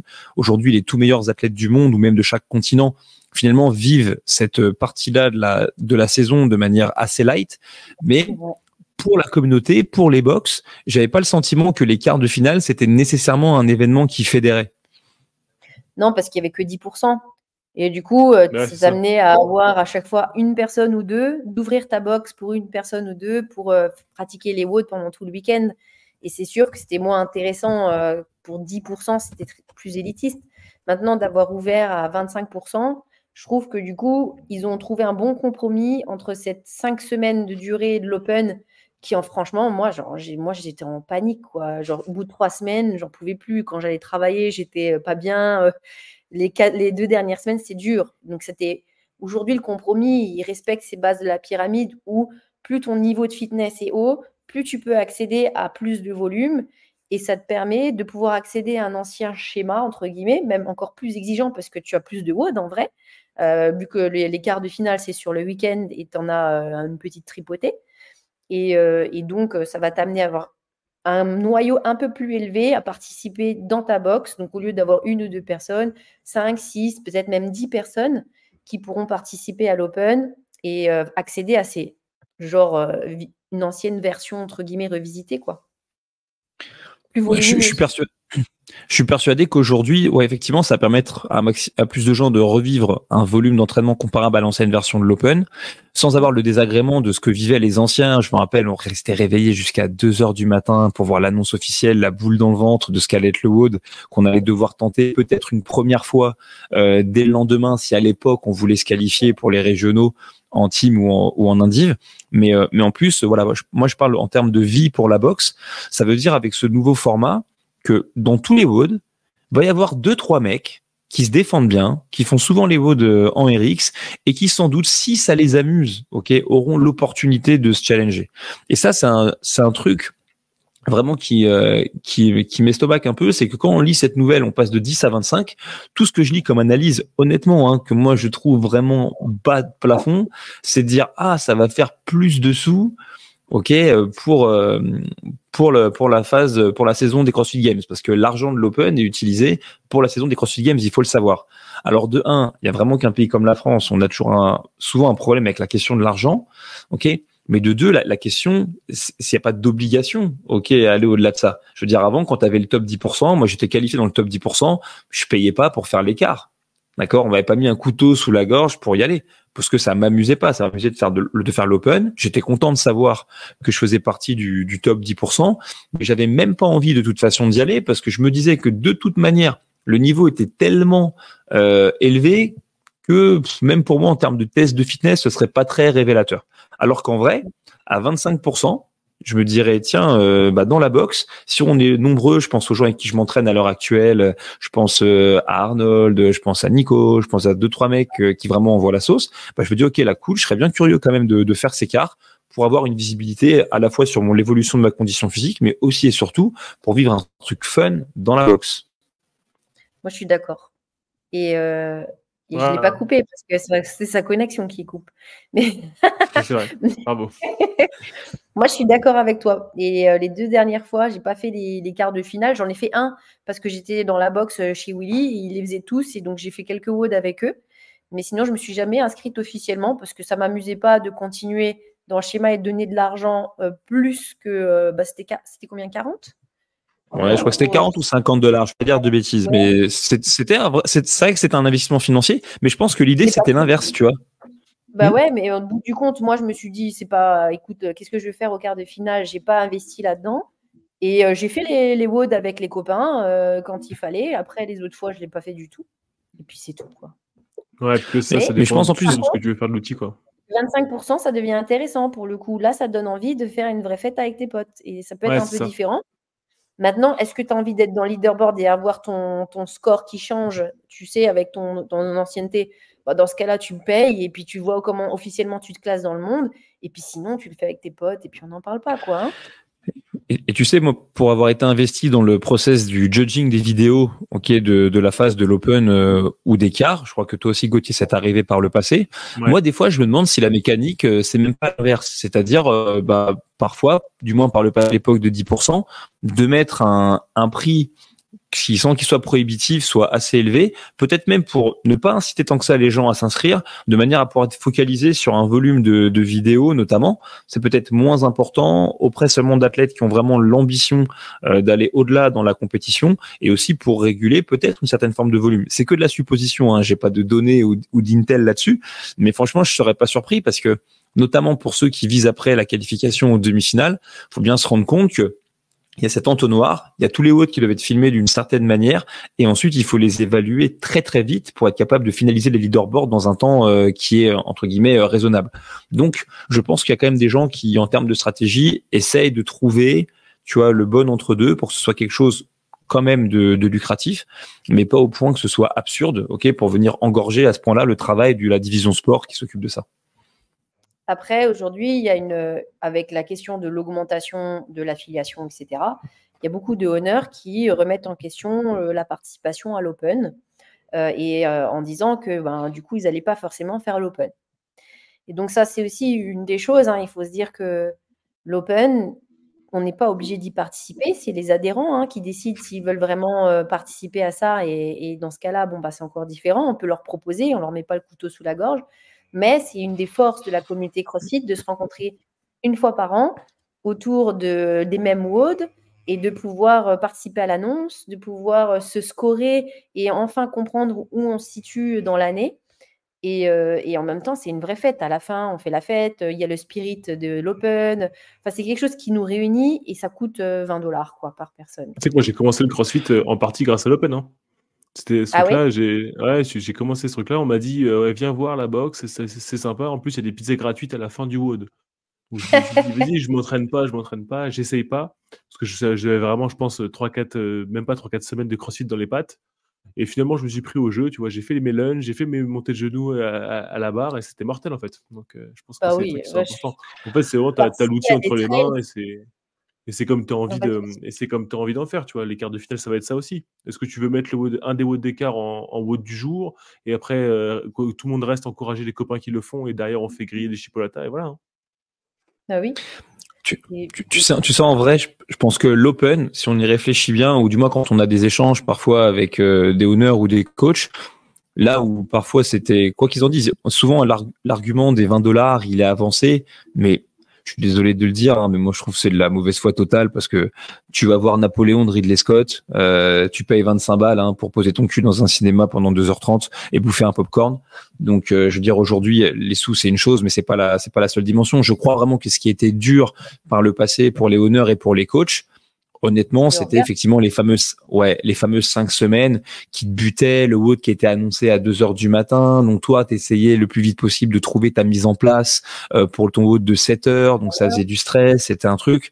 Et peut-être effectivement que pour les professionnels du secteur, notamment en Europe, c'était pas une période si épanouissante que ça. Mais par contre, là où, franchement, c'était dur. Mais par contre, là où je pense vraiment qu'il faut pas se tromper, et il faut pas se tromper dans la mission, il faut pas se tromper dans ce qu'on apporte, c'est quand même l'expérience que vivent les adhérents. Ok. Et très souvent, j'ai moins entendu dire par un athlète, ouais, moi je fais pas les Open. Par contre, j'ai souvent entendu dire, ouais, dans ma box ils font pas. Ok. Et donc quand tu as cette formulation, dans ma box ils font pas l'Open, et ça veut dire quoi? Ça veut dire que c'est à nouveau une question de leadership de la personne qui est rentrée dans le projet, qui a décidé d'avancer et d'utiliser ou pas cet outil ou ce moment de réunion. Et on reviendra encore à nouveau là-dessus, mais voilà, il y a des paradoxes. Il y a parfois beaucoup de, on peut inciter nos athlètes à aller tester leur fitness de plein de manières différentes. Et moi, je trouve que c'est une bonne chose. Ok, t'as envie de faire un trail, t'as envie de faire une Spartan Race. Là, récemment, t'as l'Irox qui a fait couler beaucoup d'encre. J'ai payé 50 € pour faire un trail. J'ai payé 50 € pour faire un trail à côté de. Et moi aussi, je l'ai même pas fini en plus. Ouais. Je suis venue te chercher. Est-ce que tu as demandé à te faire rembourser? Je n'ai pas été remboursé, il n'y a rien du tout. J'ai fait qu'un ravito sur 2. Il doit 30 balles et 2 pommes potes. Ben ouais, je suis tag. Ces tests-là, de faire payer 20 €, ça reste accessible. Maintenant, personne n'est obligé encore une fois de le faire, mais tous les autres tests qu'on nous propose, que vous faites une Spartan Race, que vous faites un trail, que vous faites quoi que ce soit, en fait, il y a une participation financière et elle va de 100 € pour un Irox à 50 € pour un trail. Voilà quoi. Donc, et une nouvelle fois, franchement, mais ça fait partie du projet. Tu vois, vraiment pour moi aujourd'hui l'Open ça fait partie du projet et c'est tellement un moment de réunion de ouf dans la box, entre les box à l'échelle locale, ça crée de la rétention, ça crée de la cohésion, ça crée des souvenirs. Là, j'ai encore vu aujourd'hui Carole Castellani, tu sais, elle a fait un post sur Instagram. Donc Carole Castellani, c'est l'une des honneurs de CrossFit Genas. C'est une box, c'est vrai, qui aime le sport de CrossFit. Genas, excusez-moi les gars. Genas. Lucas UC. OK. Mais elle a montré en fait le panneau qu'elle fait tous les ans avec tout le nom de ses adhérents, etc., machin, qui s'inscrivent à l'Open. Et ce panneau ne fait que grandir d'année en année. Alors oui, ils ont de plus en plus de membres, mais c'est aussi parce que c'est un événement qui fédère et c'est un bon symbole et c'est des gens qui sont là depuis longtemps. Et donc une nouvelle fois, les nouvelles qui ont été annoncées, toujours l'Open de 3 semaines, l'ouverture d'écart à 25% des meilleurs de la boxe, et ben à nouveau, c'est un super prétexte, c'est un super outil pour que les gens ils s'éclatent, qu'ils se créent des souvenirs, qu'ils aient un sentiment d'appartenance, qu'ils restent dans la boxe, qu'ils achètent des t-shirts parce qu'ils ont été fiers de faire leur premier Open, qu'on s'arrange pour que ouais, exactement, qu'on se dépasse, et c'est vraiment quelque chose qu'il faut pas zapper, et qui est une nouvelle fois la conséquence d'un travail qui a été fait par CrossFit, mais aussi par les affiliés depuis 10 ans, parce qu'il y a une grande évolution depuis la phase des 5 semaines et les sectionals faits par Pat Motion en 2011, et le stade où on en est aujourd'hui, et je pense que les gens, il faut qu'ils s'en rendent compte et qu'ils soient enthousiasmés par ça. Il faut pas croire que aussi cet argent-là que les gens payent pour l'Open, ça finance grassement CrossFit, puisque les CrossFit Games, il y a quand même les deux organisations, il faut en parler, c'est qu'il y a CrossFit avec l'affiliation et l'entraînement, et après vous avez toute la partie Games. Et donc c'est de se dire aussi que cette partie-là, elle n'est pas rentable du tout. Et qu'aujourd'hui, les CrossFit Games, c'est une galère sans nom. L'année dernière, on a pu voir les pauvres points de vue pour les masters, etc., le manque de moyens qu'il y a eu financiers pour pouvoir justement financer. Et c'est juste que c'est très coûteux. En plus, on est aux États-Unis, etc. Donc, voilà, il y a des choses qui font que, mais ça ne va pas enrichir grassement CrossFit Games de pouvoir participer à l'Open. Hein. Pas du tout. Juste. Tiens. Et j'en profite juste pour un point, c'est que dans les autres changements qui ont été annoncés dans l'organisation des CrossFit Games il y a quelques semaines, il y a aussi la refonte de la manière dont sont gérés les edge groups et aussi les adaptives. Et pour ceux qui ont un petit peu suivi cette actualité, ce que vous devez comprendre, c'est qu'avant, les CrossFit Games hébergeaient l'intégralité de ces compétitions au sein d'un même lieu et d'une même semaine d'événements, et que là, le parti a été pris, pas de délocaliser, mais de confier les différentes catégories à des événements qui étaient déjà spécialisés dans ce domaine-là, comme par exemple les Wheelwood pour une partie de la communauté adaptive, etc. Et pareil pour les masters. Et je voulais juste vous dire un truc, c'est que j'ai eu une conversation, c'était un échange avec deux personnes. La première, c'est Séraphin Perrier, que vous connaissez peut-être, qui est un super athlète vraiment de la communauté adaptive, un mec hyper inspirant, qui a passé son level 1 à Nantes dans un froid de canard il y a quelques semaines de ça. Et on parlait de ce changement, et vous voyez, ce changement, lui, du moins pour l'instant, et je suis sûr qu'il va évoluer dans sa manière de voir les choses, il le voyait pas d'un bon œil parce qu'il boudait un peu. Il disait quand même, franchement, pour nous, c'est pas la même expérience, parce qu'au final, on était content, d'être avec les autres athlètes des CrossFit Games. Et moi, c'est un truc que j'entends. Mais je lui disais, d'accord, mais pour autant, Lee Wheelwood, parce que je connais une autre athlète aussi, et maintenant, elle carrément level 2, si je dis pas de bêtises.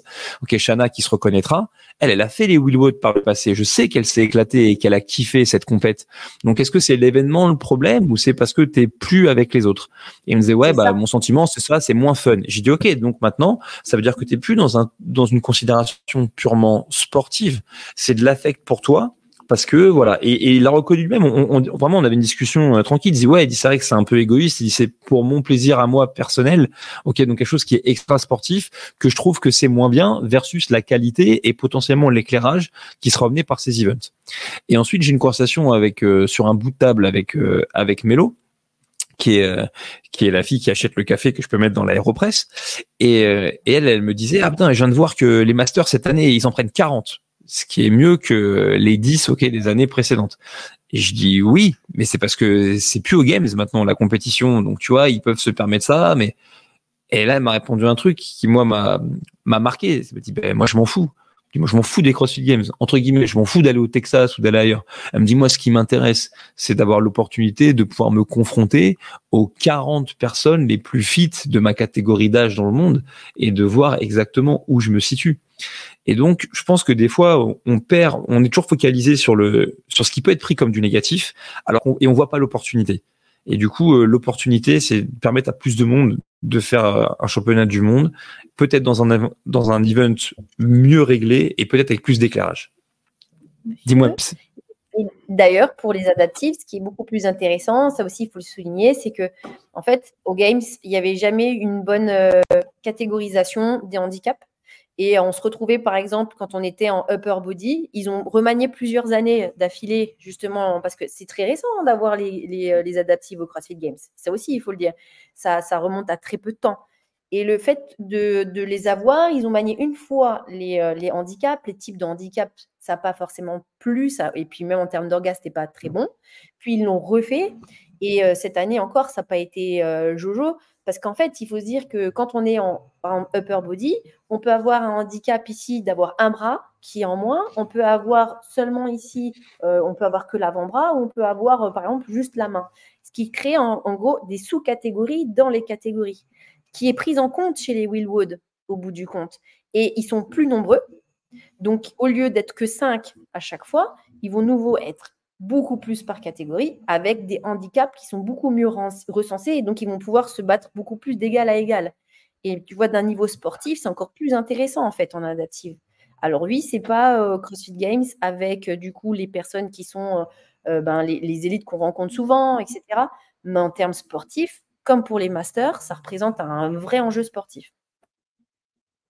Voilà. C'est marrant parce qu'en plus, c'est bien que tu aies parlé de ça parce que voilà, dans tous les gens qu'on a pu avoir en niveau 1, on a eu des athlètes avec un problème sur le bas du corps, on a des athlètes fauteuils. Et c'est vrai que parfois on m'a parlé de situations où on faisait comparer deux athlètes, genre Kevin Hogar et d'autres athlètes français avec une situation de handicap, mais où vraiment, tu sais, ça avait l'air d'avoir rien à voir et il y avait toujours des disparités. Donc une nouvelle fois, voilà, c'est peut-être un changement, mais c'est une nouvelle fois un changement qui amène aussi son lot d'opportunités. Donc ça, c'est cool.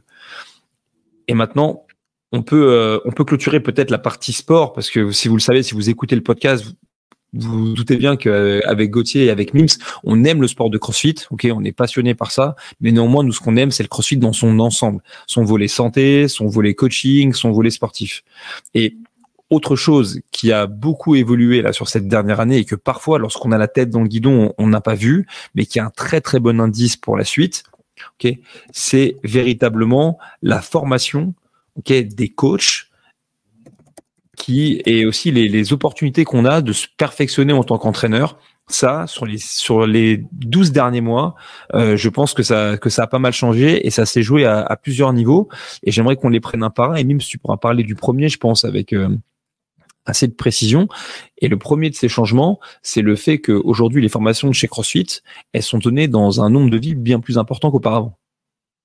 Oui, c'est vrai qu'il y a eu des ouvertures en France où il y a eu des box, par exemple, plutôt dans l'Ouest, où on a eu des séminaires qui ont eu lieu, qui n'ont pas eu forcément lieu, à Strasbourg aussi, depuis maintenant plus d'un an. Donc, il y avait des endroits encore qui n'étaient pas accessibles en termes de formation, sur lesquels CrossFit a décidé de mener des formations de niveau 1 et de niveau 2.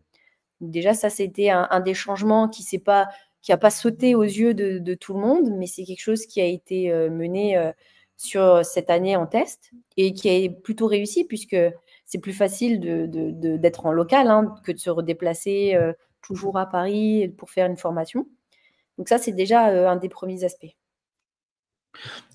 Moi, franchement, cette année, j'ai passé une nouvelle fois là sur 2023, j'ai passé sans doute l'équivalent de 46 week-ends sur les routes.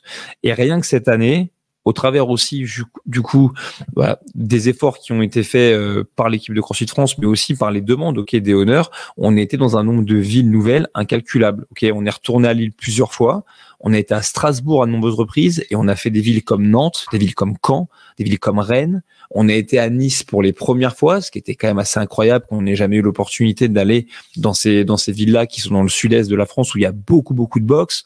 On a été à Marseille. On a commencé à aller taper des communes parfois en périphérie de Bordeaux. Bref, il y a vraiment cette volonté aujourd'hui, et c'est une volonté qui implique parfois des moyens, il faut bien s'en rendre compte, d'aller tenter de projeter comme ça des formations dans des territoires où parfois lorsqu'on vient pour la première fois, entre guillemets, on vient et sans tourner nécessairement à perte. Finalement, lorsqu'on sait un peu comment ça fonctionne, les coûts de formation, on voit que les patrons derrière, ils font vraiment des paris qui sont avérés payants, puisque pour ceux qui étaient présents à la réunion des affiliés, on voit que ça a vraiment eu un impact sur le développement des box dans des zones où il n'y en avait pas auparavant. Non pas parce que les gens ne voulaient pas ouvrir des salles de CrossFit, mais parce que se déplacer, effectivement, ça engendrait un surcoût. Ensuite, je pense que l'autre énorme changement qu'il y a eu cette année en termes de formation, et ben c'est la réalisation d'un engagement qui avait été pris par Greg Glassman lorsqu'il s'était présenté à la réunion des affiliés en France, qui était de traduire le level 3 en langue française. Et là, pour le coup, j'aimerais un peu te faire intervenir, Gauthier, parce que moi, je suis dans la formation, donc je vais avoir l'air d'être très partial dans ce que je dis, mais je suis aussi bilingue en anglais, parce que j'ai une exposition assez précoce à la pornographie et aux séries sur Internet. Ok, mais je sais que c'est pas le cas de tout le Ton monde. vocabulaire était quand même restreint. That's a lovely sofa. It's to the middle. Mais je veux dire, toi, par exemple, tu as passé ton level 3, tu parles correctement anglais, mais t'es pas bilingue. Si tu arrives à te remettre dans tes baskets de candidats potentiels au L3, à quel point tu aurais été content que de pouvoir avoir le test en français? Bah, franchement, j'aurais été très content que le test soit en français. Ça aurait été une grande aide. Il y a quand même des mots qui étaient un peu compliqués. Mais c'est surtout en parlant avec les copains, tu vois, qui se sont lancés dans le test, ça a quand même brisé une sacrée barrière, ce fait que la langue, maintenant, tout soit en français. Parce qu'en soi, les articles sont en anglais, c'est une chose, mais maintenant, tu peux vraiment tout traduire vraiment facilement. Et là, j'en parlais avec les copains, même avec Joachim de CrossFit Amiens, qui me disait, bah là, tu vois, dès que j'ai vu que c'était en français, je me suis inscrit direct. Il n'y a pas eu de questions à se poser. Donc, c'est vraiment un vrai pas en avant, ce truc-là. Ça a toujours été intéressant même en anglais parce qu'on étudie encore le contenu en anglais. C'est le seul, entre guillemets, problématique, c'est que le test est en français, mais on a encore le contenu qui est en anglais. Même s'il se traduit très facilement, vous ouvrez une page Google Chrome, mettez traduire en anglais, et si ce n'est pas un PDF, déjà, ça permet de pouvoir le traduire. Sinon, un truc ChatGPT, vous rentrez tout le texte et ça vous permet de le traduire. Aujourd'hui, on a des accès plus simples aussi à la traduction.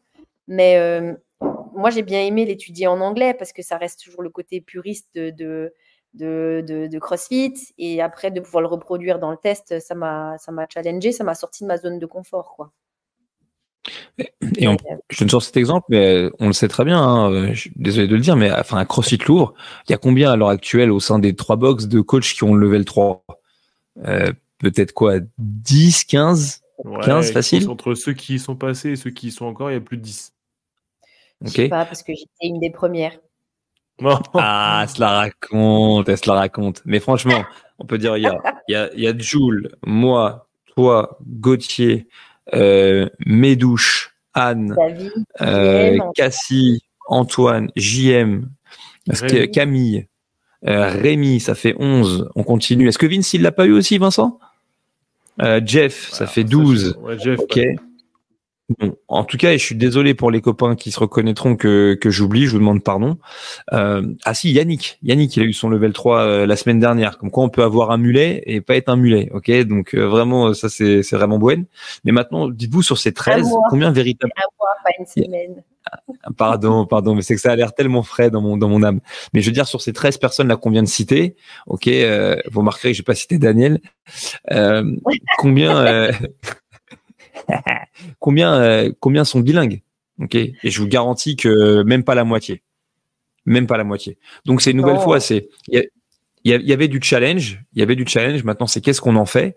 Et cette nouvelle, c'est vraiment une opportunité. Et je sais, moi, j'ai eu des échanges avec Guillaume Magnoua, avec d'autres honneurs, des gens qui ont passé le L1, des fois le L2, des fois le L2 2 fois. Et je sais maintenant que quand on a eu ces conversations, eux aussi, ils se sont dit, OK, finalement, c'est une super opportunité de se challenger et d'aller chercher, du coup, cet examen et de démontrer par A plus B aussi l'amour et l'engagement qu'on a pour la méthodo et pour le métier d'entraîneur. Et donc, ça, vraiment, c'est l'une des choses qui, sur le 2024, va vraiment donner un gros élan à l'évolution de la communauté des coachs. Et c'est une vraiment très, très bonne nouvelle. Ouais, puis au-delà de ça, tu vois, c'est vraiment. Ah, j'ai pas eu, elle doit lever, pardon. Non, c'est moi. Parce que, sous ma gueule, parce que quand Greg Glassman était venu à l'époque, c'était en 2019, 18. Il était venu à 2019, à la réunion des affiliés. Putain, c'était longtemps. Et ben, il savait pas du tout que le level 3 était en anglais, pas en français. Et il était étonné de se dire, ah bon, c'est pas encore en français.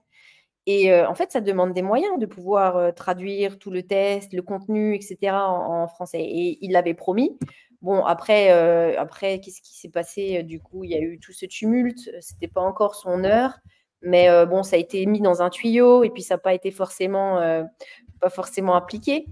Et en fait, aujourd'hui, on peut se dire que depuis 2019 jusqu'en 2023, il y a eu ce moment de flou et il y a eu cette mise en action qui a été prise en compte par la direction actuelle en disant, ça y est, il faut activer, il faut qu'on fasse accéder à un niveau supérieur les coachs et qu'on arrête d'avoir ce palier de verre qu'il y a au level 2 et de pouvoir arrêter de donner cette barrière qui est la langue. Et aujourd'hui, ben, ils ont travaillé pour pouvoir traduire tout ce contenu et ce test.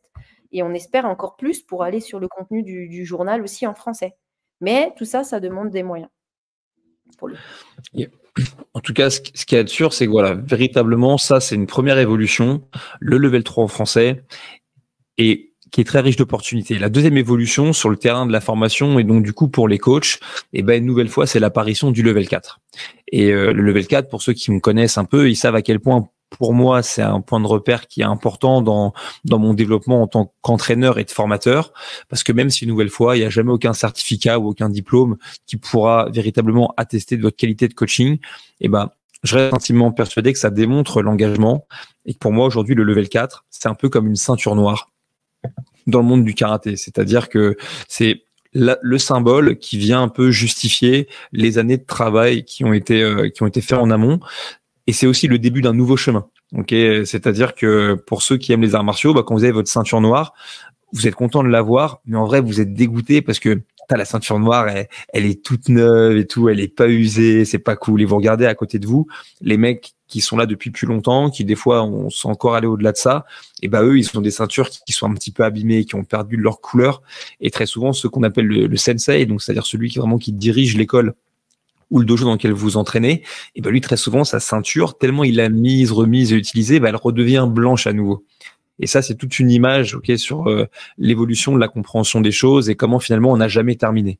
Donc pour moi le level 4, c'est vraiment la symbolique de ça, la ceinture noire, le premier véritable jalon qui fait qu'à partir de là on peut être appelé coach, de même que dans le monde du karaté, à partir de la ceinture noire on peut être appelé senpai. Et à partir de là on peut tout recommencer. Et le truc de fou, c'est que même si moi, je me suis malheureusement un peu cassé les dents sur cet examen, c'est que ça m'a permis déjà de me remettre vraiment beaucoup en question. Mais c'est qu'on a eu quand même l'opportunité de voir un Français être capable d'être parmi les 5 premiers Européens à décrocher le diplôme. Et à nouveau, pas un mec qui est forcément bilingue à 100%. Par contre, un gars qui est à 100% issu de la communauté du CrossFit. C'est un pratiquant, c'est un coach, c'est un owner. Il a monté son business tout seul. Il travaille avec son pote. Il nous a rien dit à nous. Il est pas venu demander des conseils, des ci et des ça. Il est parti avec sa bite et son couteau.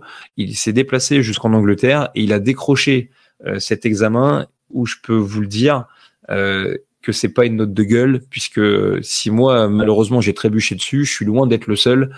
Et parmi les gens qui ont trébuché, il y a des gens que j'estime énormément, en tant qu'entraîneur. Et donc ça, à nouveau, le level 4, on peut voir ça comme un problème. Il n'y a pas beaucoup de dates. C'est en anglais. Il faut être dans un pays à l'étranger. Ou alors, on voit ça comme une opportunité. Et ça, c'est ouf. Et sur ce mini-mims, je te laisse la parole. Il y a juste une petite chose, c'est que, il parle l'anglais. Pour le coup, le level 4 reste encore maintenant, ça devient notre prochain step. C'est que, il faut coacher la classe en anglais et que, il a eu cet avantage de pouvoir parler les deux langues. Il faut le souligner. Ouais, c'est vrai, mais non, mais il y a pas de souci. Mais je veux dire que n'empêche que il a été et il l'a passé. Et je peux vous dire que qu'il parle anglais forcément pour communiquer, se faire évaluer, c'est mieux.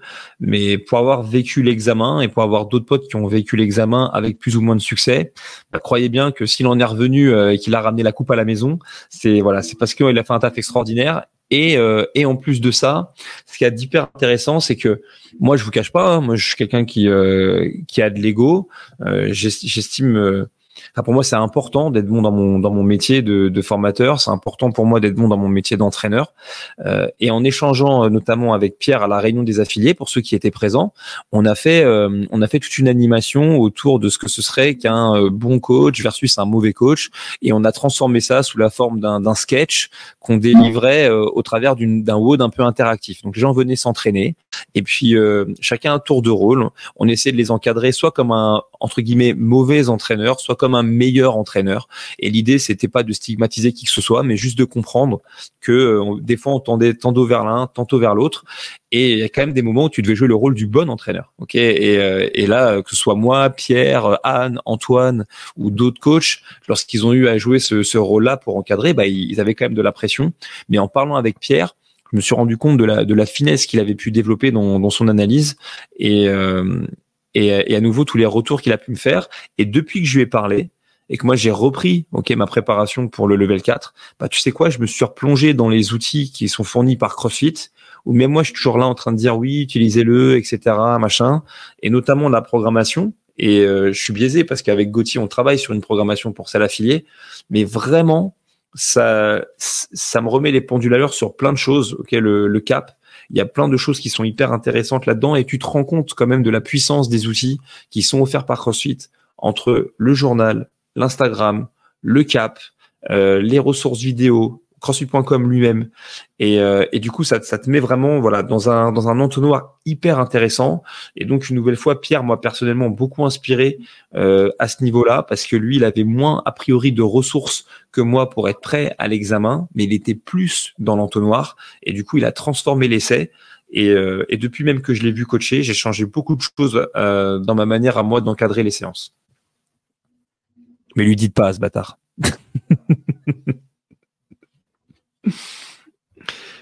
Ok, donc ça c'est pour la formation.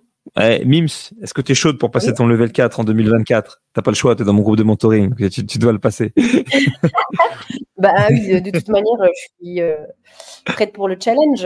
Essayer de se remettre en question, remettre en question ses compétences de coaching, de recevoir l'avis de personnes qui ont plus d'expérience. Donc ouais, c'est important, et de bosser pour. C'est super important pour moi, quoi qu'il arrive. Et oui, je ferai la chose en temps voulu. Et le truc aussi qu'on n'a pas souligné, parce que c'est moi, je suis passé un peu vite là-dessus, mais on parlait aussi de la formation, mais autre chose, mine de rien, qui est le fruit du travail qui a été mené là depuis quelques années, c'est aussi la possibilité quand même pour les coachs non seulement de se former dans ce qui concerne le CrossFit pur, mais aussi d'avoir de plus en plus d'opportunités de se former dans les choses qui sont périphériques à ce noyau dur de CrossFit, ce qu'on appelait avant les specialty courses. Mais je veux dire que tous les efforts de la communauté là qui ont été mis en place depuis longtemps, ça a quand même permis par exemple à Jérémy Brinca de venir délivrer le contenu de CrossFit gymnastique en français à l'échelle locale. J'ai vu une fois, il est parti à La Réunion, etc., d'une manière autonome. Tout ça, c'est grâce à l'essor du CrossFit. Ça, c'est aussi à l'implication des owners et des coachs qui veulent devenir meilleurs. Et puis là, depuis quelques temps, Gauthier, tu as l'opportunité et la chance de pouvoir travailler avec la famille Burgener pour intervenir sur ce qu'on appelait CrossFit Weightlifting et qu'on appelle maintenant Burgener Strength.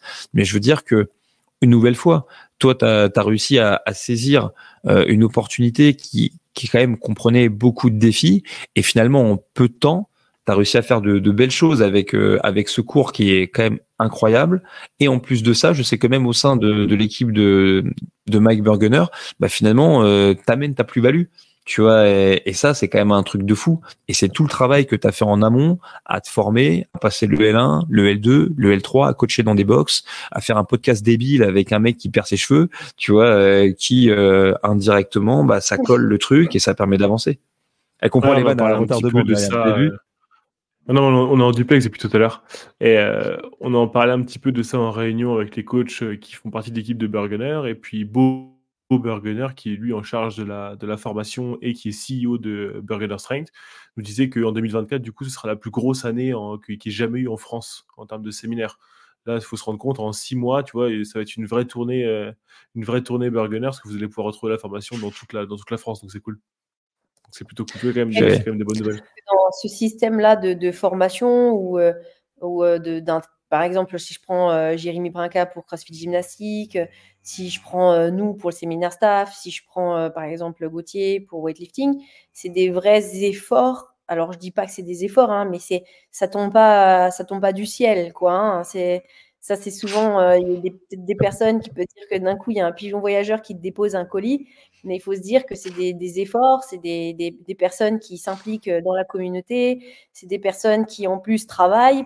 gratuitement, qui partent sur leur propre denier en séminaire pour pouvoir aller en Europe se faire valider et recevoir des feedbacks, alors que ce n'est pas pris en charge par qui que ce soit pour intégrer le staff, par exemple, ou intégrer toi, par exemple, le Burgener Strengths. C'est de la formation, puisque du coup, il faut passer les formations level 1, level 2, level 3 à des niveaux qui sont quand même à des seuils. Voilà, et c'est de la remise en question. Et ce genre de choses, il faut se dire que ce n'est pas tout cuit dans la bouche, c'est juste, c'est tout le temps de la remise en question, c'est de l'investissement financier personnel et c'est de l'investissement de temps et de passion, quoi, en fait. Donc ça, voilà, j'ai juste envie de le souligner et quand on voit aujourd'hui Jérémy, moi je me souviens quand j'ai passé CrossFit Gymnastique en 2016 ou 2017, il travaillait du coup en binôme. Et lui encore, il suivait à chaque fois donc, dans la formation. Il devait être rémunéré déjà à cette partie-là. Mais aujourd'hui, hop, il a ses séminaires, etc. Donc, lui, ça fait 10 ans qu'il bosse pour la bannière gymnastique, quoi.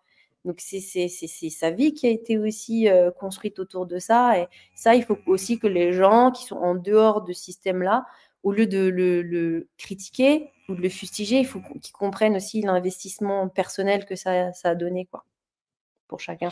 Et de passion. C'est Passionnés qui font ça. Voilà. Voilà. Le mot clé, tu vois. J'allais dire, je parlais avec Mickaël Bouteillon dans le dernier podcast là sur la création de son équipe et il expliquait que lui, dès le premier entretien, c'est ce qu'il disait aux gens. Il disait franchement, si t'as pas la passion, entre nous, ça a pas marché. Et donc vraiment, aujourd'hui, hein, moi, je le dis haut et fort, toutes les personnes avec qui j'ai la chance de travailler au sein du séminaire staff, c'est que des gens qui ont été recommandés. Et en plus par tout le monde, sauf par moi, parce qu'ils savent que je suis leur moins bon allié pour ce genre de choses. Mais ils ont été recommandés par des gens de l'extérieur, par des gens de l'étranger, par des Britanniques qui parfois sont venus, les ont formés, les ont détectés, et pour la qualité de leur travail, ok, et jamais pour leurs beaux yeux. Et ensuite, ce qu'ils ont fait de cette détection qui est intervenue à un moment clé, et c'est simplement ils ont transformé l'essai, franchement, en travaillant dur, vraiment fucking dur, et en passant des process où en fait à tout moment tu peux sauter, et en travaillant avec un objectif qui est malgré tout les premières années, quand tu fais le métier que je fais encore à l'heure actuelle, où ton accomplissement, tu le récupères sur des choses qui sont pas mesurables en numéraire. Et aujourd'hui, moi, je suis parfois dans une position où on me donne parfois comme mission d'aller trouver peut-être des personnes pour venir étoffer cette équipe, et je peux vous dire que c'est pas facile de trouver des gens qui ont ne serait-ce que le profil, et une fois qu'on a les gens qui ont le profil, et bien quand on commence à poser les attentes, c'est pas toujours facile de trouver les gens qui ont l'envie, mais qu'en tout cas le moteur de base, qui permet aux gens du moins d'intégrer un corps de formation comme le séminaire staff, c'est vraiment la qualité du travail et la qualité humaine. Et on verra ce que nous réserve 2024. Mais en tout cas, j'ai la chance d'avoir fait récemment la proposition de tenter de passer les examens à certaines personnes. Et je ne sais pas si ça aboutira à avoir une équipe qui va grandir. Mais en tout cas, si c'est le cas, je peux vous garantir que cette personne-là, au même titre que n'importe qui, au sein des 250 personnes qui font partie du séminaire staff à l'échelle du monde pour parler de ce sujet-là, c'est quelqu'un qui aura mérité sa place et à la sueur de son front et avec des grands coups d'intégrité et beaucoup d'engagement pour la mission. On a parlé des fans, on a parlé des pratiquants, on a parlé des fans, on a parlé des pratiquants, on a parlé des coachs. Moi, quand même, je serais content qu'on parle des évolutions à venir pour la communauté des honneurs, puisque dans ce qui a été annoncé, il y a aussi un changement supplémentaire. Est-ce que Bims, tu peux nous expliquer le changement pour les honneurs de salle affiliée, puisqu'aussi parfois il a été peu ou mal compris? Donc oui, il y a eu déjà cette histoire d'augmentation. Donc ça, c'était le premier point. Si je reviens un peu du départ, avec différents facteurs, je pense qu'on pourra les résumer après pour qu'on puisse recondenser le pourquoi du comment et reprendre un peu tous les éléments qu'on a cités. Et le deuxième gros changement, c'est de pouvoir passer le level 2. C'est ça? Exactement. Ouais, non seulement de pouvoir, mais de le devoir, en fait. Les gens qui sont officiellement... Ouais. C'est ça, c'est qu'à partir de... on n'est pas obligé d'avoir son level 2 pour ouvrir une affiliée. Ça, c'est vraiment...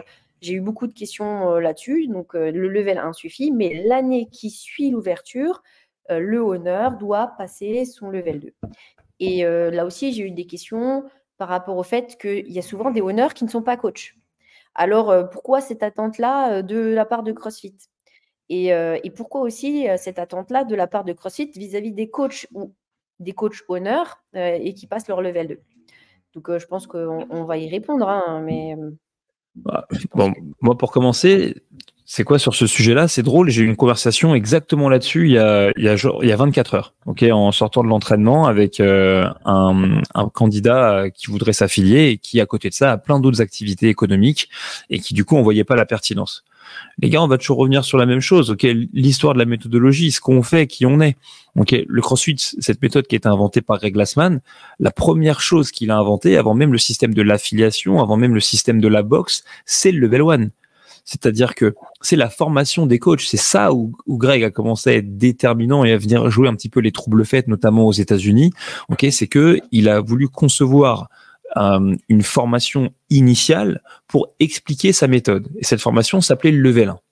Et c'est seulement après avoir donné plusieurs de ces formations qu'un jour, une des personnes qui était détenteur du certificat est venue le voir et lui a dit « Écoute, j'aimerais vraiment, moi, avoir l'opportunité d'avoir une salle dans laquelle je pourrais clairement dire que j'utilise ta méthode et je pense que je devrais te payer pour ça. » Et du coup, Greg, et là, je vous parle quand même d'une époque où le CrossFit est embryonnaire, lui dit « écoute, oui, pas de souci, on peut faire ça. » Et à l'époque, il lui a dit « Ok, donne-moi $500 pour pouvoir t'affilier. » Les gars, $500, on est genre à Santa Cruz, dans un truc tout petit, avec quelque chose, un concept qui n'est absolument pas connu du grand public. Et déjà à l'époque, le deal était à $500 quand on compare par rapport à maintenant. Et ensuite, les choses ont évolué. Et aujourd'hui, on a la situation qu'on connaît aujourd'hui. Mais donc, pour les gens qui se posent la question, c'est parce que parfois, on est un peu déconnecté de la racine, de ce que c'est que le CrossFit et de qui on est en tant que professionnel de ce secteur-là. Vous êtes peut-être pas des coachs, mais vous êtes des gens qui aimaient une méthodologie et qui devaient vous y intéresser. Donc ça, c'est le premier point. Donc ça, c'est ce qui explique pourquoi est-ce qu'on doit d'abord passer un level 1 avant de faire une demande d'affiliation. Ensuite, la question du pourquoi est-ce qu'il faut passer le level 2, je pense qu'il est important de rappeler ce que c'est que le level 2.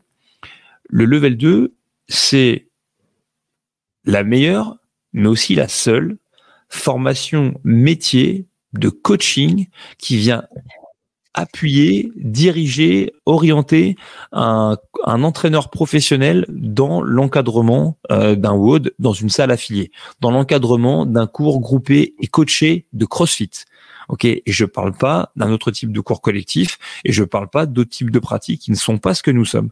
Et donc, c'est la formation qui permet de renouer avec une nouvelle fois l'aventure de Glassman, non pas dans la création de sa méthode, mais dans ce qu'il a également créé en termes de business, dans la relation qu'il a pu créer avec ses athlètes, dans le sens où les membres de Glassman vivaient des cours collectifs dans lesquels chaque personne recevait une attention personnelle et individualisée, que ce soit dans le rapport humain. Il l'a dit encore récemment, nos athlètes se moquent de ce qu'on sait tant qu'ils sont pas conscients qu'on se soucie véritablement d'eux, mais aussi dans le coaching pour mieux comprendre quoi regarder, où regarder, comment corriger.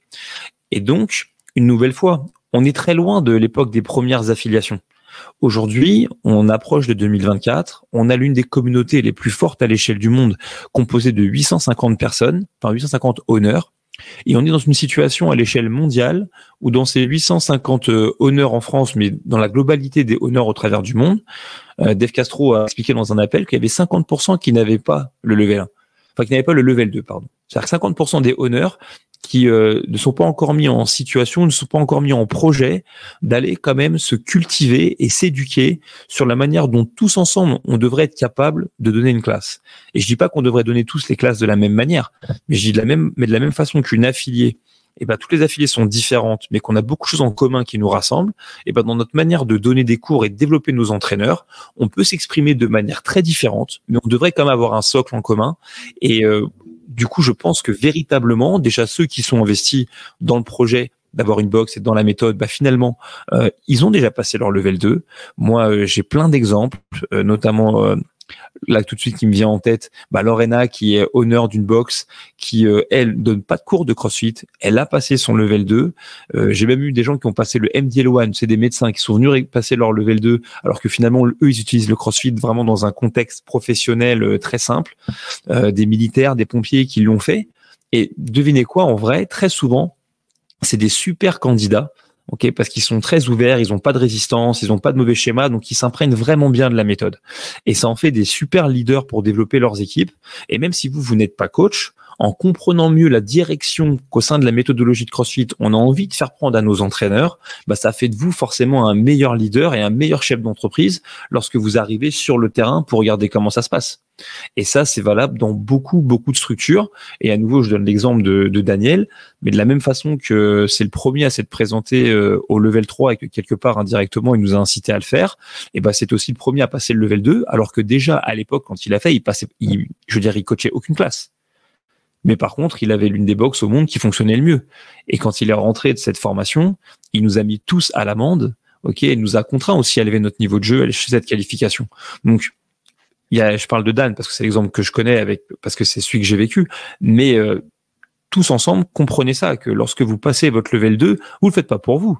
Vous le faites pour le projet que vous êtes en train de porter. Et qu'en 2024, c'est finalement assez logique que ce soit presque une évidence dans son développement de honneur que de passer le level 2.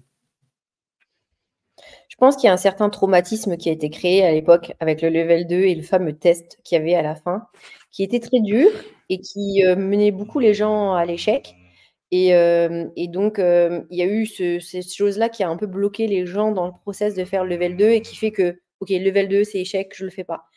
Alors qu'il a été retravaillé, c'était en 2017, je crois, que c'était une nouvelle version du level 2 où il y avait le test en ligne, justement, il n'y avait plus ce test sanctionnant. Aujourd'hui, quand vous faites le level 2, vous passez le week-end, vous faites que de la pratique de coaching, vous recevez du feedback, déjà dans une partie individuelle, puis il y a quelques lectures, mais moins qu'au level 1. Et après, le lendemain, vous appliquez ça à des groupes. Et le test ne se fait pas sur place, il se fait à la maison, en ligne.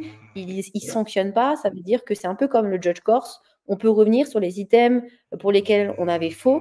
En fait, le but, c'est vraiment une notion d'apprentissage et pas de sanction. Et donc, ça a changé. Et je pense qu'il y a beaucoup de gens qui sont restés encore sur le level 2. S'il y a un test, et donc je ne le fais pas parce que je peux ne pas l'avoir. Et voilà, autant refaire le level 1. Et ça a été très dommageable parce que, comme tu dis, ça donne un standard de coaching pour les coachs. Et moi, quand j'ai passé mon level 2, on se sent totalement remis en question, on a envie d'appliquer des nouvelles choses. Et pour un honneur, ça donne un standard de ce qu'il peut attendre de ses coachs. Ouais, de toute façon, c'est une remise en question constante. Le level 1, quand tu te présentes pour la première fois, mine de rien, quand tu sors du test, souvent, t'es pas serein. Le level 2, c'est une première remise en question, même si en vérité, aujourd'hui, quand on intervient sur un level 2, on n'est pas tant là pour remettre les gens en question que pour les accompagner sur les prochains pas qu'ils devront emprunter pour devenir de meilleurs entraîneurs. Mais Gauthier, toi, tu l'as vécu. Le level 3, c'est aussi une remise en question potentielle. Tu te dis, OK, est-ce que finalement, je connais la matière que je suis en train d'enseigner? Est-ce que toi, tu l'as vécu comme ça à l'époque quand tu t'es préparé? Quand on se préparait, c'était quand même une manière vraiment cool parce qu'on était quand même en groupe. C'est ça qui était quand même plutôt pas mal. Tu vois, tout à l'heure, on en parlait aussi du level 4. C'est quand même le voyage qui est pas mal, tu vois. C'est le fait qu'on soit tous ensemble et qu'on le prépare ensemble l'examen. Pour le level 2, on l'a fait. Pour le level 2, on l'a fait un peu de la même manière, tu vois. Je me rappelle qu'on préparait un peu les enseignements et on révisait un peu, entre guillemets, le peu de matière qu'il y avait à apprendre parce que c'est 5 points de perf par mouvement, quoi. Faut juste savoir bien les donner. Mais en tout cas, c'était un peu la même idée. Mais oui, je me rappelle que le level 2, en tout cas pour moi, ce que je l'ai vécu il y a quand même pas si longtemps que ça. Je pense que ça va faire 4 ans, 5 ans que je passais mon level 2. C'était quand même un super week-end. Et une nouvelle fois, tu vois, moi, le level 4, tu parlais du voyage, c'est pareil, la préparation, quand je bosse avec David, quand j'écoute les conseils de Pierre, là je vais me faire moi-même mentorer par quelqu'un pour m'accompagner. Ça c'est pareil, c'est une remise en question constante, mais c'est finalement le seul moyen d'avancer. Et c'est seulement quand on jette un regard sur notre épaule sur le passé qu'on se rend compte des évolutions et du chemin qu'on a parcouru. Et une nouvelle fois, pourquoi est-ce que pour le titre ici, là, j'ai marqué la communauté des honneurs, on va sortir du syndrome de l'imitation des imitateurs? C'est parce que il y a quelques mois de ça, j'ai eu la chance d'intervenir sur une réunion des affiliés, mais en Grande-Bretagne. Je sais pas si tu te rappelles de ça, Mims. J'étais parti en Angleterre et j'ai fait une lecture devant des honneurs britanniques entre deux bières avec Carl Stedman qui est vraiment un de mes mentors au sein de CrossFit, et Nicole Carroll, qui est l'une des anciennes directrices de la formation de chez CrossFit, une directrice d'éducation, qui fait partie des premières athlètes de Glassman et qui aujourd'hui est responsable de la marque. Elle est là pour définir aussi la marque CrossFit, était présente. Et elle nous a raconté une histoire sur le fait que parfois les gens avaient trouvé le CrossFit attractif, cool, qui s'étaient donc mis à l'imiter, et que parfois nous on regardait des programmes qui avaient imité au départ le CrossFit, et que du coup parfois de manière un peu instinctive, on les trouvait cool et c'est nous qui nous mettions à les imiter à notre tour. Ok? Et que du coup, on se retrouvait dans une situation un petit peu étrange où on imitait les imitateurs. Et à l'époque, lorsque j'ai écouté cette histoire, cet exemple, un peu cette image donnée par Nicole, pour être transparent, j'en avais saisi un peu la substance, mais peut-être pas la profondeur. Et là, depuis les quelques annonces qui ont pu être annoncées par CrossFit, et des annonces, on va le dire, qui peut-être dans la forme ont peut-être été franchement abruptes, mal communiquées, etc. Il y a un gros travail à faire, à mon avis, là-dessus, de la part de tout le monde. Et c'est aussi pour ça qu'elles ont été parfois accueillies plus ou moins chaudement. Mais j'ai quand même eu un discours très souvent, en discutant avec des gens pour qui j'ai pourtant beaucoup de respect, qui souvent sont des honneurs de boxe, etc. où ils m'ont tenu parfois un discours du genre, ouais, n'empêche qu'en attendant, pourquoi est-ce que moi je suis affilié quand je vois qu'il y a un mec, il est à côté de chez moi, il a une salle, il fait comme moi, ok, sauf qu'il appelle pas ça CrossFit et il marche pas plus mal, ou alors voire même il marche mieux. Et au début, j'avais une réaction primaire de dire que de toute façon, les gens qui utilisent le CrossFit, ok, sans être affiliés, sont avant tout des gens qui sont malhonnêtes et qui sont pas engagés dans la mission et qui sont pas nécessairement respectables. Et en fait, à un moment donné, j'ai rétro-pédalé. J'ai rétro-pédalé parce que, pour être tout à fait franc, moi, ça m'est déjà arrivé de mettre les pieds dans une salle qui est pas affiliée. Ok? Et c'est juste que, il y a aucun moment, quand ça m'est arrivé, j'ai vécu une expérience qui était épanouissante. À aucun moment, quand j'étais dans une salle de muscu, un globo qui peut offrir du cross-training, qui parfois va avoir des coachs qui, eux, ont peut-être eu l'intelligence ou la curiosité de passer un level 1 ou un level 2, j'ai jamais eu le sentiment de retrouver quelque chose qui puisse se rapprocher même des expériences les moins épanouissantes que j'ai pu avoir dans des salles de CrossFit quand j'ai été faire un drop. Et c'est là que vraiment j'ai compris la substance de l'exemple de Nicole Carroll. Et je le dis parfois aux gens qui peut-être raisonnent comme ça, les gars, si vous commencez à croire que le mec qui est dans la salle d'à côté de chez vous et qui fait du cross-training fait la même chose que ce que vous faites, dites-vous peut-être que c'est peut-être pas lui qui fait du CrossFit, mais c'est peut-être vous qui faites du cross-training, ok, dans votre box.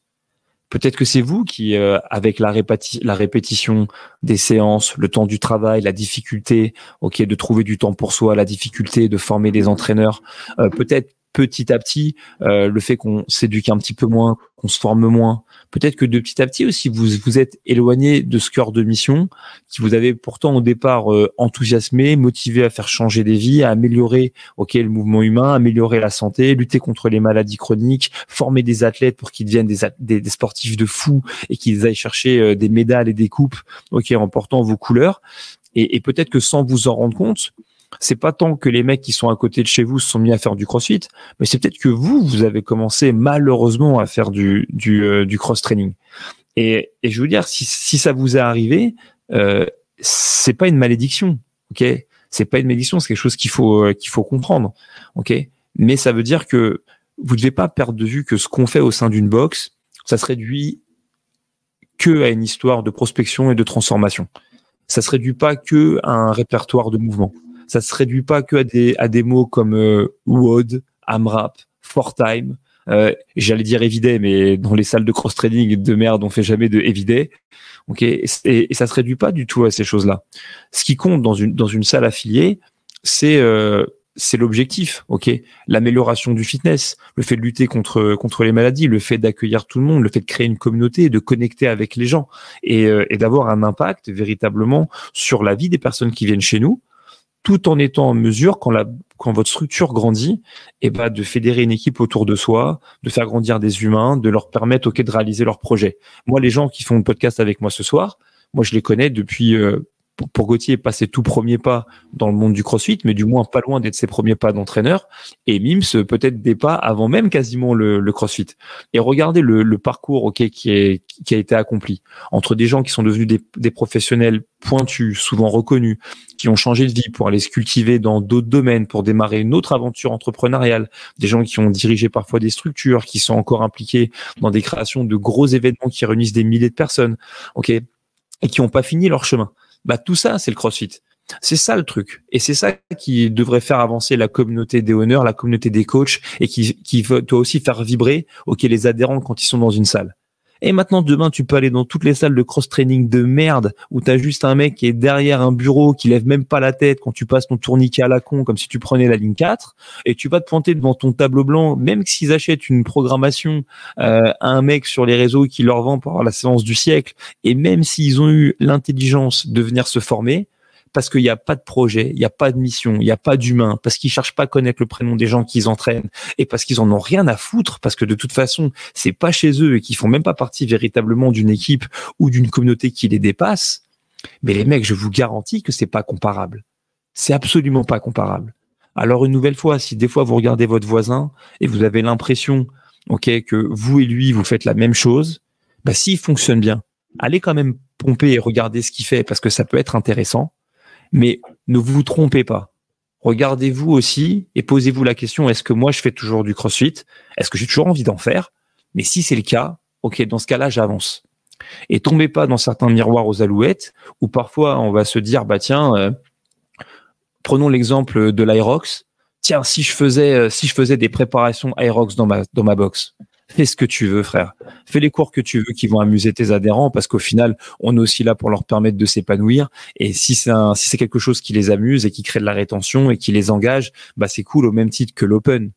Mais comprends bien une chose, c'est que lorsque tu fais un truc comme ça, tu fais ni plus ni moins qu'imiter tes imitateurs. C'est-à-dire que tu imites des gens qui ont construit un projet pour aller marketer les crossfitters, ok, qui sont 93% des gens, ok, qui participent à des événements comme l'Aerox. Donc je dis pas que c'est inintéressant de faire des progs d'Aerox dans ta box. Fais ce que tu as besoin de faire. Ok, tu peux même t'affilier si tu veux. Mais te dire que c'est indispensable, c'est une contre-vérité, c'est une connerie. Parce qu'en fait, en vérité, en faisant du CrossFit, tu as déjà préparé des mecs pour cette épreuve-là, entre autres. Tant et si bien que d'ailleurs, ils l'ont créé parce que les mecs que tu coachais, ils étaient prêts pour faire ce genre d'épreuve. Ok. Donc, à la base, si l'Aerox a été créé, c'est des mecs qui se sont dit, ah tiens, c'est marrant, là, les mecs qui font leur petit WOD, là, constamment variés, qui courent, qui truquent. En fait, eux, ils seraient prêts à dépenser 100 balles pour faire un truc en individuel ou en équipe avec un format compétitif sur une journée dans lesquels ils pourraient courir. Et puis, si on pouvait en taper un maximum, on ferait, tiens, que des mouvements simples et pas trop complexes. Comme ça, on va toucher un maximum de monde. Et c'est très smart, ok, comme création d'événements et c'est une bonne chose. Mais ne tombons pas dans le piège de croire que c'est des gens qui ont réinventé la roue, parce que c'est absolument pas le cas. Par contre, ils ont une idée qui est divertissante et qui permet de s'amuser. Moi, je suis d'accord. Et tout ce que tu as dit, je le rejoins à 2000%, parce que toutes ces histoires d'offrir des choses en plus qui diversifient la clientèle, la fidélité, c'est un peu des moyens qui sont utilisables, mais qui éloignent les gens de la méthodologie CrossFit. Et aujourd'hui, quand on voit le continuum santé, fitness, sickness, bien-être et on a fitness, aujourd'hui, les gens, c'est juste de les mettre en forme, de leur ajouter de la charge d'entraînement. Et c'est ce que je disais, même d'un point de vue physiologique. Et là, on en revient un peu à ce que moi, je vois sur l'impact des gens que j'ai au téléphone, en nutrition, etc. L'impact physiologique qu'on a d'ajouter du volume et de l'intensité en volume, ça va carrément pas du tout dans l'esprit de la méthodologie CrossFit. Ça, c'est quelque chose qu'on reçoit à travers le level 2 en termes d'information. C'est comment est-ce qu'on programme. On programme des choses où court, moyen, longue durée, une intensité forte, moyenne, basse, etc., qu'on va varier à chaque fois et moduler dans le temps pour créer quelque chose de cohérent et améliorer la santé des gens. Aujourd'hui, les gens qui commencent à ajouter des services qui sont divertissants et qui ne vont pas dans la construction de la santé de la personne, ben on est en train de les foutre physiologiquement dans une merde noire. Et vraiment, on les voit dans des situations de burn-out. Les gens ne sont pas capables d'assumer des vies personnelles, des vies professionnelles et des entraînements aussi longs et intenses pour pouvoir être en forme. Et du coup, on va complètement à l'opposé de ce que Greg Glassman avait établi dans sa méthodologie, qui était d'amener les gens à construire un rempart contre la maladie. On est en train nous-mêmes de les amener là-dedans en ne respectant tout bonnement pas le CrossFit. Et souvent, on dit oui, le CrossFit m'a blessé. C'est plutôt la personne qui se blesse au CrossFit parce qu'en fait, elle fait plus de CrossFit. Elle fait autre chose. Elle fait de l'endurance. Elle fait du volume dans l'endurance, elle fait de l'intensité dans l'endurance, elle fait quelque chose qui n'a rien à voir avec notre méthodologie. Et donc ça, c'est important que les personnes, elles se resituent là-dedans. Utiliser la méthodologie CrossFit pour être en forme, pour un Aerox, c'est ça qui est intéressant. Et de voir comment est-ce que ça nous porte d'année en année. Maintenant, de pouvoir tout biaiser et de construire les entraînements à travers ça, on commence à sortir de la méthodologie et on commence à devenir des nobody. On n'est plus du tout des gens qui ont cette bannière CrossFit et qui se battent pour quelque chose qu'on croit vraiment fermement, c'est la santé et l'amélioration de la condition physique. Tout bonnement, ça ne va pas du tout dans l'amélioration des marqueurs de santé des gens et ça va complètement à l'inverse. Donc ça, c'est aussi quelque chose qu'il faut remanier et recoller à cette méthodologie CrossFit et refaire le level 2 peut-être pour recomprendre comment constituer une programmation intelligente. Après, moi, ce que je trouve très cool, c'est qu'une nouvelle fois, voilà, ce thème-là, c'était vraiment pour dire que il y a des tas de personnes qui sont déjà fortement engagées dans le projet, et des tas de personnes qui, oui, ils vont voir leur calendrier un peu bousculé parce que peut-être qu'ils auraient voulu passer leur level 2 à un autre moment, mais que, une nouvelle fois, c'est apparemment une contrainte, mais en vérité, c'est un monde d'opportunités pour élever collégialement, le niveau des honneurs et des coachs.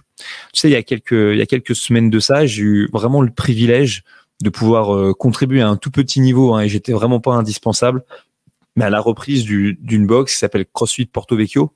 Et les gens qui me connaissent savent que depuis quelques années, grâce à Mélodie, je passe beaucoup de temps en Corse. Et cette box était une box qui était dirigée par Arnaud, qui est vraiment un mec qui a porté le projet depuis le jour 1, depuis très nombreuses années.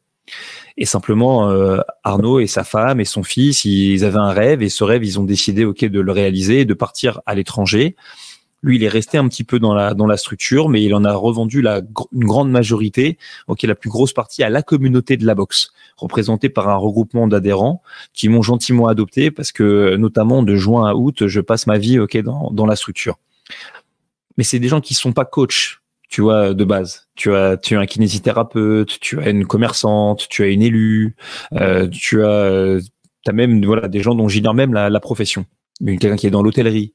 Mais ils ont repris le projet parce que tu vois, la communauté, elle était hyper vivace, et ils ont recruté une coach toute jeune que je salue, qui s'appelle Romane, qui a juste son level 1, qui est très peu armée. Très peu armée. Donc, une nouvelle fois, le certificat, le diplôme ne fait pas la qualité du coach. Mais elle est à fond dans le projet. Elle est à fond dans la méthodo. Et tu vois, là, les 3 premières semaines, qu'est-ce qu'on a bossé avec Romane? Juste, tu sais quoi? Apprends le prénom des adhérents, connecte avec eux, dis bonjour, présente-toi, fais-leur passer un bon moment. Et en vrai, de ce que je vois, du moins, malgré tout le bien que je pense de l'ancien honneur, en vérité, les gens, ils sont enthousiasmés, ils s'éclatent. Et même moi, tu vois, sur les stories, je vois des mecs qui font des muscle-up, qui font des handstand push-up. Et je dis, mais ils étaient où, ces gens-là, moi, pendant tous les temps où j'étais allé? C'est parce que peut-être parfois, le programme, tu vois, quand on, sans le vouloir, on le dénature, on le simplifie, on passe à côté de tout ça, on empêche en plus les gens d'exprimer leur plein potentiel. Et l'autre truc de fou qui se passe, c'est que la personne qui a repris la majorité des parts, donc la Honor, qui est une femme qui gère déjà un commerce, qui a un mari qui gère un autre commerce, elle, enthousiasmée par le projet, enthousiasmée par l'accompagnement, de sa jeune coach, elle c'est la première à être avide de formation, tu vois. Passer le level 1, elle fait des appels sur le coaching avec moi hebdomadaire, on est en visio, etc. Elle s'engage pour la boxe. Et là, passer le level 2, c'est un truc qui est dans sa top liste. Donc vraiment, si vous avez la chance d'avoir construit autour de vous ce super projet qui est celui d'être une boxe, et aussi pour les gens que vous avez la chance d'encadrer et de coacher, franchement, ne vous privez pas de ça. Et ce changement, il faut l'accueillir vraiment comme une opportunité. Et c'est une opportunité pour vous d'aller encore plus loin dans la qualité de ce que vous faites d'un point de vue professionnel. Et c'est en plus une manière supplémentaire de rendre hommage et de valoriser les gens qui viennent s'entraîner chez nous. Et venez à CrossFit Porto Vecchio, venez faire des drop-ins cet été, il y aura des beaux t-shirts et il y aura de la pietra. On aborde le dernier point qui pour moi comptait énormément par rapport aux annonces qui ont été faites et qui démontrent bien tout l'essor qu'on a eu sur les derniers mois et les dernières années grâce à la communauté CrossFit en France. C'est le fait que véritablement, pour moi, à l'heure actuelle, et vous me direz si je me trompe, je pense qu'on commence à avoir véritablement une reconnaissance du fait que la communauté CrossFit, c'est vraiment aujourd'hui une communauté globale et internationale. Et j'aimerais qu'on en parle à plusieurs niveaux. Et le premier niveau, j'aimerais juste qu'on s'intéresse du coup à l'évolution du prix de l'affiliation. C'est la première chose. Parce que on a beaucoup parlé pour la France du fait que cette affiliation, elle est augmentée. Et une nouvelle fois, au travers d'un message qui a sans doute été mal présenté, mal communiqué. Mais pour autant, si même pour nous, malheureusement, un moment difficile, déjà en France, on le sait, on n'est pas dans un moment économiquement où on est particulièrement à la fête et tout le monde a toujours envie de nous prendre un peu plus de sous. À l'échelle du monde, Mims, tu me confirmeras, mais il y a plein de pays où, au contraire, l'affiliation, elle a baissé. Oui, il y a des pays comme le Portugal, hein, le pays le plus proche. On a le Brésil, on a des pays du coup en Afrique, etc. Donc, qui voient leur affiliation diminuer. Alors, ça ne veut pas dire que c'est un effet de compensation, c'est juste que c'est un effet d'accessibilité. Et c'est vrai que c'était complètement disproportionné par l'état de leur marché. Nous, on a pu le voir hein, quand on a donné un séminaire en Tunisie. Le fait de payer déjà en dollars, c'était une mission. Ils n'ont pas d'accès à la transformation de leur monnaie en dollars de manière facile. Ils ne peuvent pas faire sortir ça sur un autre compte, donc ça devient limite illégal, donc c'est une galère sans nom. Donc imaginez de sortir encore plus d'argent. Donc pour eux, c'est une accessibilité, mais qui ne reste pas encore quelque chose de très... c'est pas OK, trop bien, je vais payer mon affiliation. C'est quand même difficile en termes d'accès. Et c'est juste beaucoup plus évalué à leur état, quoi. Ça, c'est sûr. Et voilà. Mais c'est déjà, je veux dire, c'est déjà pas mal, c'est déjà fou. C'est-à-dire que quand même, on était parti d'un système global et on avait vu, hein, on parlait beaucoup. Moi, je pense notamment au Brésil qui est passé vraiment au travers d'une crise économique de fou, où pour eux, du coup, c'était devenu très dur de payer l'affiliation et ils ont eu, du coup, maintenant, on a pu reconnaître leurs difficultés. Pour la France, moi, je parle aussi beaucoup de la Réunion. On a une conversation avec les honneurs où ils ont des frustrations, du coup, parfois d'autres types, parce que pour le coup, eux, l'affiliation à nouveau, elle va être réajustée à un niveau de revenu, à un coût de la vie, etc. Et eux, ou parfois, leur difficulté à eux, c'est que ils n'ont pas autant accès à la formation qu'en métropole, par exemple, et qu'on a besoin, nous, de faire un meilleur travail pour ajuster ce qu'on peut offrir en termes de formation par rapport aux besoins qu'ils peuvent avoir. Mais une nouvelle fois, voilà, il y a plein de problématiques à l'échelle locale, et c'est l'une des premières fois avec le changement de l'annonce de l'Open, avec les traductions de certains cours en ligne, avec l'arrivée des séminaires level 1, level 2 intégralement en français, avec l'arrivée du weightlifting donné par Gauthier potentiellement intégralement en français. C'est plein de petites touches où, là, je parle pour l'arrivée du contenu en français, même sur le site internet. Que sur le site internet, mais aussi en termes de vidéos, en termes de publicité, des choses qui vont être aujourd'hui plus accessibles, des moyens qui vont être donnés à la France qui n'existaient pas du tout avant.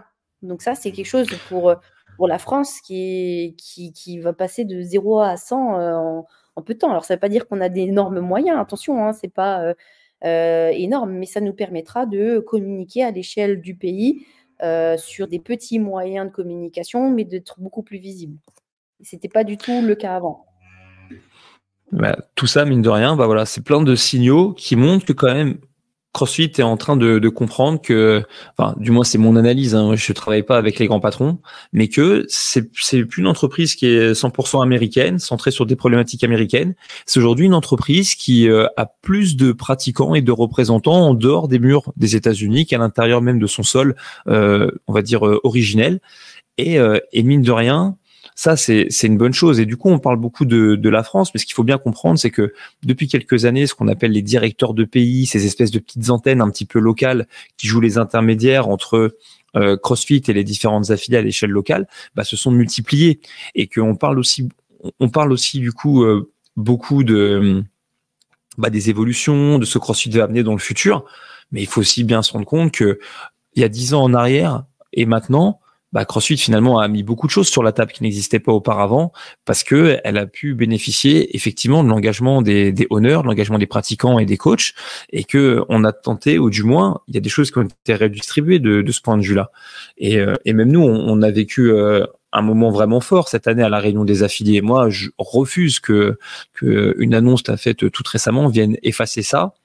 Vraiment, ces 2 jours qu'on a passé une nouvelle fois à CrossFit Nîmes, c'est pour moi la meilleure réunion des affiliés qu'on ait faite depuis longtemps, avec vraiment des souvenirs forts. Notamment, on a fait quand même, quand on a fait ce vol là tous ensemble à ce Tchad à plus de 250 personnes, voilà, ça c'était encore un moment fort de communauté et des moments de parole et des moments d'échange où là vraiment on a vu aussi la puissance qu'on représente et la direction positive dans laquelle on va aller. Et une nouvelle fois, plus on va avancer, plus on va avoir cette reconnaissance. Et tu le disais, aujourd'hui, les owners, notamment quand on a eu des conversations avec eux, ils veulent plus de communication, etc.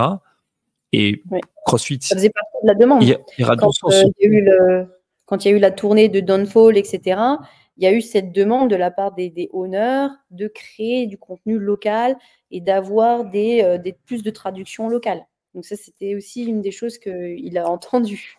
Malheureusement pour nous et pour l'affiliation. Mais en fait, c'est des coûts qui n'existaient pas avant pour CrossFit. Donc voilà, je pense qu'il y a plein de sujets et ça a aussi, mine de rien, permis de faire plein de remontées d'informations parce que l'état du CrossFit dans les pays limitrophes à la République tchèque, par exemple, parce que je pense à ma collègue Dora qui est directrice de cette région-là, ou de la Pologne avec mon collègue Arthur, sont pas toujours les mêmes que la France. Et donc voilà, donc des décisions ont été prises, il y a des arbitrages, mais une nouvelle fois, pour selon moi le meilleur, et j'ai hâte de voir ce que nous prépare 2024 pour aller du coup encore plus vers un peu cette individualisation de la communication, des problématiques et des réponses à ces problématiques. Mais véritablement, je suis très confiant parce qu'il y a de l'engagement et que l'air de rien, c'est un engagement qui est fort dans les deux sens, hein.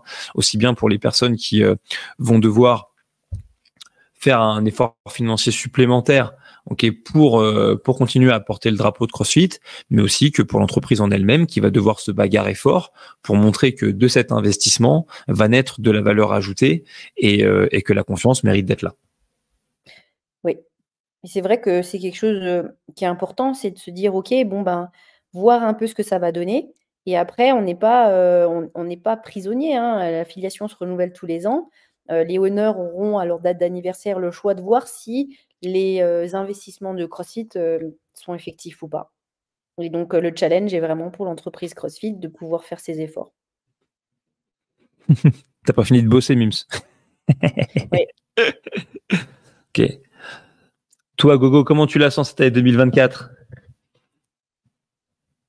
Plus 25%, je pense que là, si je me qualifie pas cette année, j'arrête tout.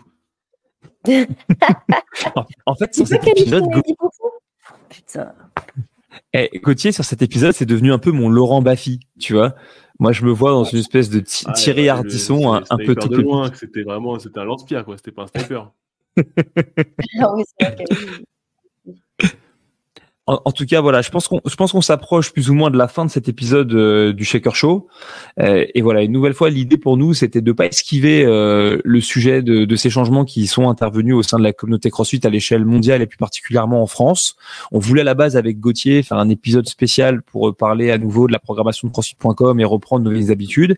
Mais je me suis dit quand même que ça aurait été déraisonnable, qu'on puisse pas échanger ensemble sur tous ces sujets. Par contre, Voilà, on s'était dit que si on voulait le faire, eh ben, on voudrait le faire avec beaucoup de positivité, beaucoup de bienveillance, beaucoup d'espoir pour la suite et faire comprendre que, n'en déplaise à certains qui parfois jouent un peu les putaclics avec des discours incendiaires souvent mal maîtrisés ou avec des informations partielles, sans rien enlever au fait que va y avoir des challenges. Et néanmoins, franchement, l'aventure est belle depuis 10 ans. Elle va l'être encore pour les 10 années à venir, et que nous, pour être très au contact de la communauté du CrossFit, aussi bien des pratiquants, des coachs que beaucoup de honneurs, on est très convaincus de ça, et que 2024 et les années qui vont suivre, vraiment, vont être de belles années, et que notre méthode et le sport et les structures professionnelles qui vont avec, à mon avis, n'ont pas fini de faire parler d'elles. Cool. Je suis totalement d'accord. Et je trouve que c'est un message challengeant, hein, il était abrupt, et comme tu disais, hein, c'est pas forcément la meilleure des manières d'avoir communiqué et d'avoir mis ça en place, parce que c'était brutal pour les gens qui travaillent chez CrossFit, comme nous en France, et comme dans les autres pays, je suppose. Mais en tout cas, la nouvelle est là, et aujourd'hui, il faut savoir comment rebondir. Mais surtout, de l'autre côté, c'est de voir qu'est-ce que CrossFit va en faire, et pour justement être... savoir si ça vaut le coup ou pas, et est-ce que c'est des paroles en l'air ou pas. Et donc, je suis totalement d'accord pour, entre guillemets, la colère, hein, de pouvoir à un moment donné être pas content d'avoir ce changement qui est brutal dans une trésorerie, mais c'est quelque chose qui est important en termes de remise en question, de savoir comment on veut réenvisager son business, comment est-ce qu'on veut élever le niveau de son business, comment on veut professionnaliser son business et le différencier par rapport à des structures qui ne pourront pas le faire, malheureusement.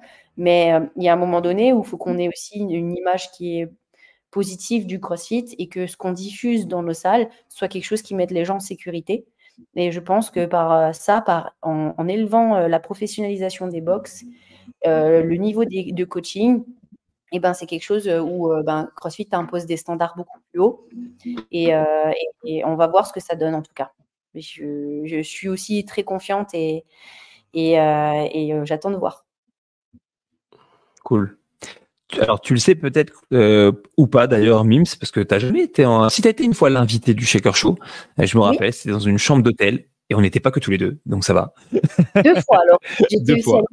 À l'autre, je me rappelle. Exact. Donc, tu as déjà été 2 fois dans le podcast. Il faut vraiment que j'aille faire Stronger Things, moi. Mais quoi qu'il en soit, la tradition dans le podcast du Shaker Show, c'est toujours de prendre le temps de faire une recommandation sur quelque chose qui nous a marqué récemment. Alors, en général, c'est plutôt quelque chose de, entre guillemets, de culturel. Ça peut être un film, un livre, une chanson, une expo, un texte. Et voilà. Et l'idée, c'est qu'on fasse un petit tour de table et qu'on clôture l'épisode en apportant chacun notre recommandation. Est-ce que toi, Gauthier, tu as un truc que tu aimerais partager? Ouais, allez, je commence. Je veux bien parler de la série Ted Lasso. Je pense que c'est ça qui m'a le plus marqué dernièrement. Ted Lasso, c'est vraiment pas mal. Et si vous coachez comme lui, franchement, c'est un bon coach, normalement. Est-ce que tu peux la pitcher un petit peu, cette série? Parce que quand même, le pitch est assez intéressant. Ted Lasso, c'est une femme qui veut faire couler un club de football anglais puisque son ex-mari, c'était ce qui était le plus important pour elle. Et donc, du coup, elle a eu la bonne idée de recruter un coach de football américain pour coacher une équipe de Division 2 ou de Division 1 de football, de soccer. Et donc, du coup, c'est toute l'histoire de ce coach américain qui se plie aux coutumes anglaises. Donc, c'est très drôle. Et même si je recommande également. Mais je recommande aussi Ted Lasso. C'est vrai qu'il y a plein de trucs inspirants pour les coachs, et c'est très très drôle de voir cet Américain planté en Angleterre. Mims, est-ce que toi, de ton côté, tu as une recommandation pour les personnes qui écoutent le podcast? Et si tu me dis de prendre de l'ashwagandha, je te déglingue. Après, c'est sûr qu'au bout du compte, moi, ça va tourner autour de la nutrition, et puisque je fais que ça, et que j'absorbe tout le contenu qui est là. Mais après, à proprement dit, en termes de recours, j'ai vu Ted Lasso aussi, c'est pas mal. Et après, je ne recommanderais pas forcément. Alors attendez, je cherche, parce que en ce moment, mes bouquins loisirs, c'est Britney Spears, et là, je suis sur le prince Harry. Donc, je ne suis pas sûre que je vais recommander quelque chose d'intéressant. Quoique, son bouquin est intéressant, au prince Harry. Ça compte quand même. Hein. Intéressant, parce que ça donne un point de vue différent. Et en fait, on peut comprendre un peu comment on peut vivre les choses de l'intérieur et d'une manière totalement opposée à ce que l'opinion publique pense. Donc, ça peut être intéressant par rapport à ce qu'on vit aujourd'hui, notamment dans la sphère de CrossFit, et de comprendre voilà, les différents points de vue et de comprendre aussi les enjeux que chacun a et chacun défend personnellement, ses buts personnels, et de faire comprendre que c'est quelque chose qui ne doit pas nuire bah là, bon, pour le prince, c'était la royauté, mais du coup, à une entité, quoi. Mais voilà, ça va rester assez soft ce soir. Pas mal. Ouais, effet nocturne, Mims. Écoutez-moi, pour vous, pour les auditeurs du podcast ce soir qui ont tenu jusqu'au bout, j'ai 3 recommandations. Ok, la première recommandation, c'est d'aller regarder un documentaire qui s'appelle Small Town Strong, qui raconte tous les efforts qui sont effectués par un owner de salle affiliée pour utiliser le CrossFit dans sa petite ville qui est très touchée par la toxicomanie, pour aider des athlètes à sortir du coup de l'usage de la drogue et de la dépendance qu'ils ont par rapport à ces substances. Et si vous connaissez un petit peu l'histoire américaine, vous savez notamment que la crise des opiacés est quelque chose de très complexe aux États-Unis, et que notamment c'est dû à il y a une chose de très très complexe, notamment dû au rôle de l'industrie du médicament, par rapport au fait que beaucoup d'Américains sont sombrés dans la toxicomanie. Et donc c'est un documentaire vraiment qui respire le CrossFit, qui respire surtout la vie des affiliés. Et c'est vraiment ce que je vous recommande. Et sachez d'ailleurs que Greg Glassman, tellement il a aimé ce documentaire, il a acheté 1000 téléchargements de ce documentaire pour permettre du coup à beaucoup de honneurs ou de pratiquants de le regarder. Donc moi, je vous invite à dépenser un petit peu de sous pour aller regarder ce documentaire homemade. La deuxième chose qui est un peu liée à ça que je vous recommande, eh bien, écoutez, c'est si vous avez envie de soutenir le podcast du Shaker Show, vous voyez ce t-shirt là, que je porte sur moi.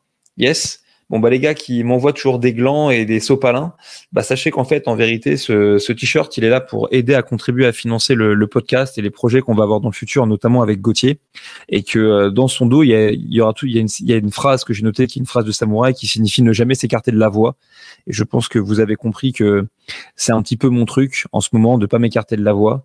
Et le projet, c'est de réussir en vendant quelques-uns de ces t-shirts à lever des fonds pour aider à mener des initiatives. Alors, ce sera peut-être au travers du podcast, ce sera peut-être au travers de réunions de mentoring pour aider des entraîneurs à pourquoi pas préparer le level 3 en français, ou juste à échanger entre eux pour devenir meilleur coach.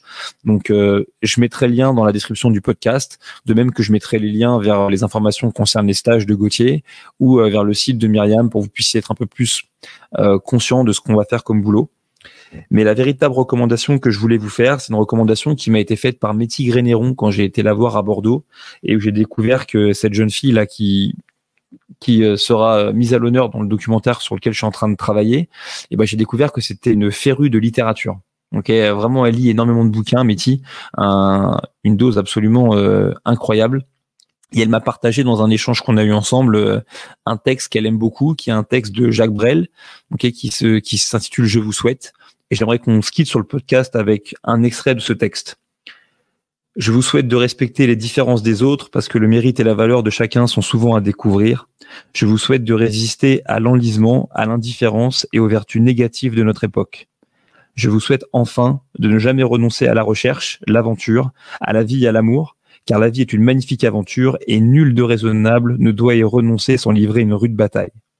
Je vous souhaite surtout d'être vous, fiers de l'être et heureux, car le bonheur est notre destin véritable. » J'espère que vous aurez l'opportunité, au travers de votre aventure dans le monde du CrossFit, de vivre un maximum ces trucs-là.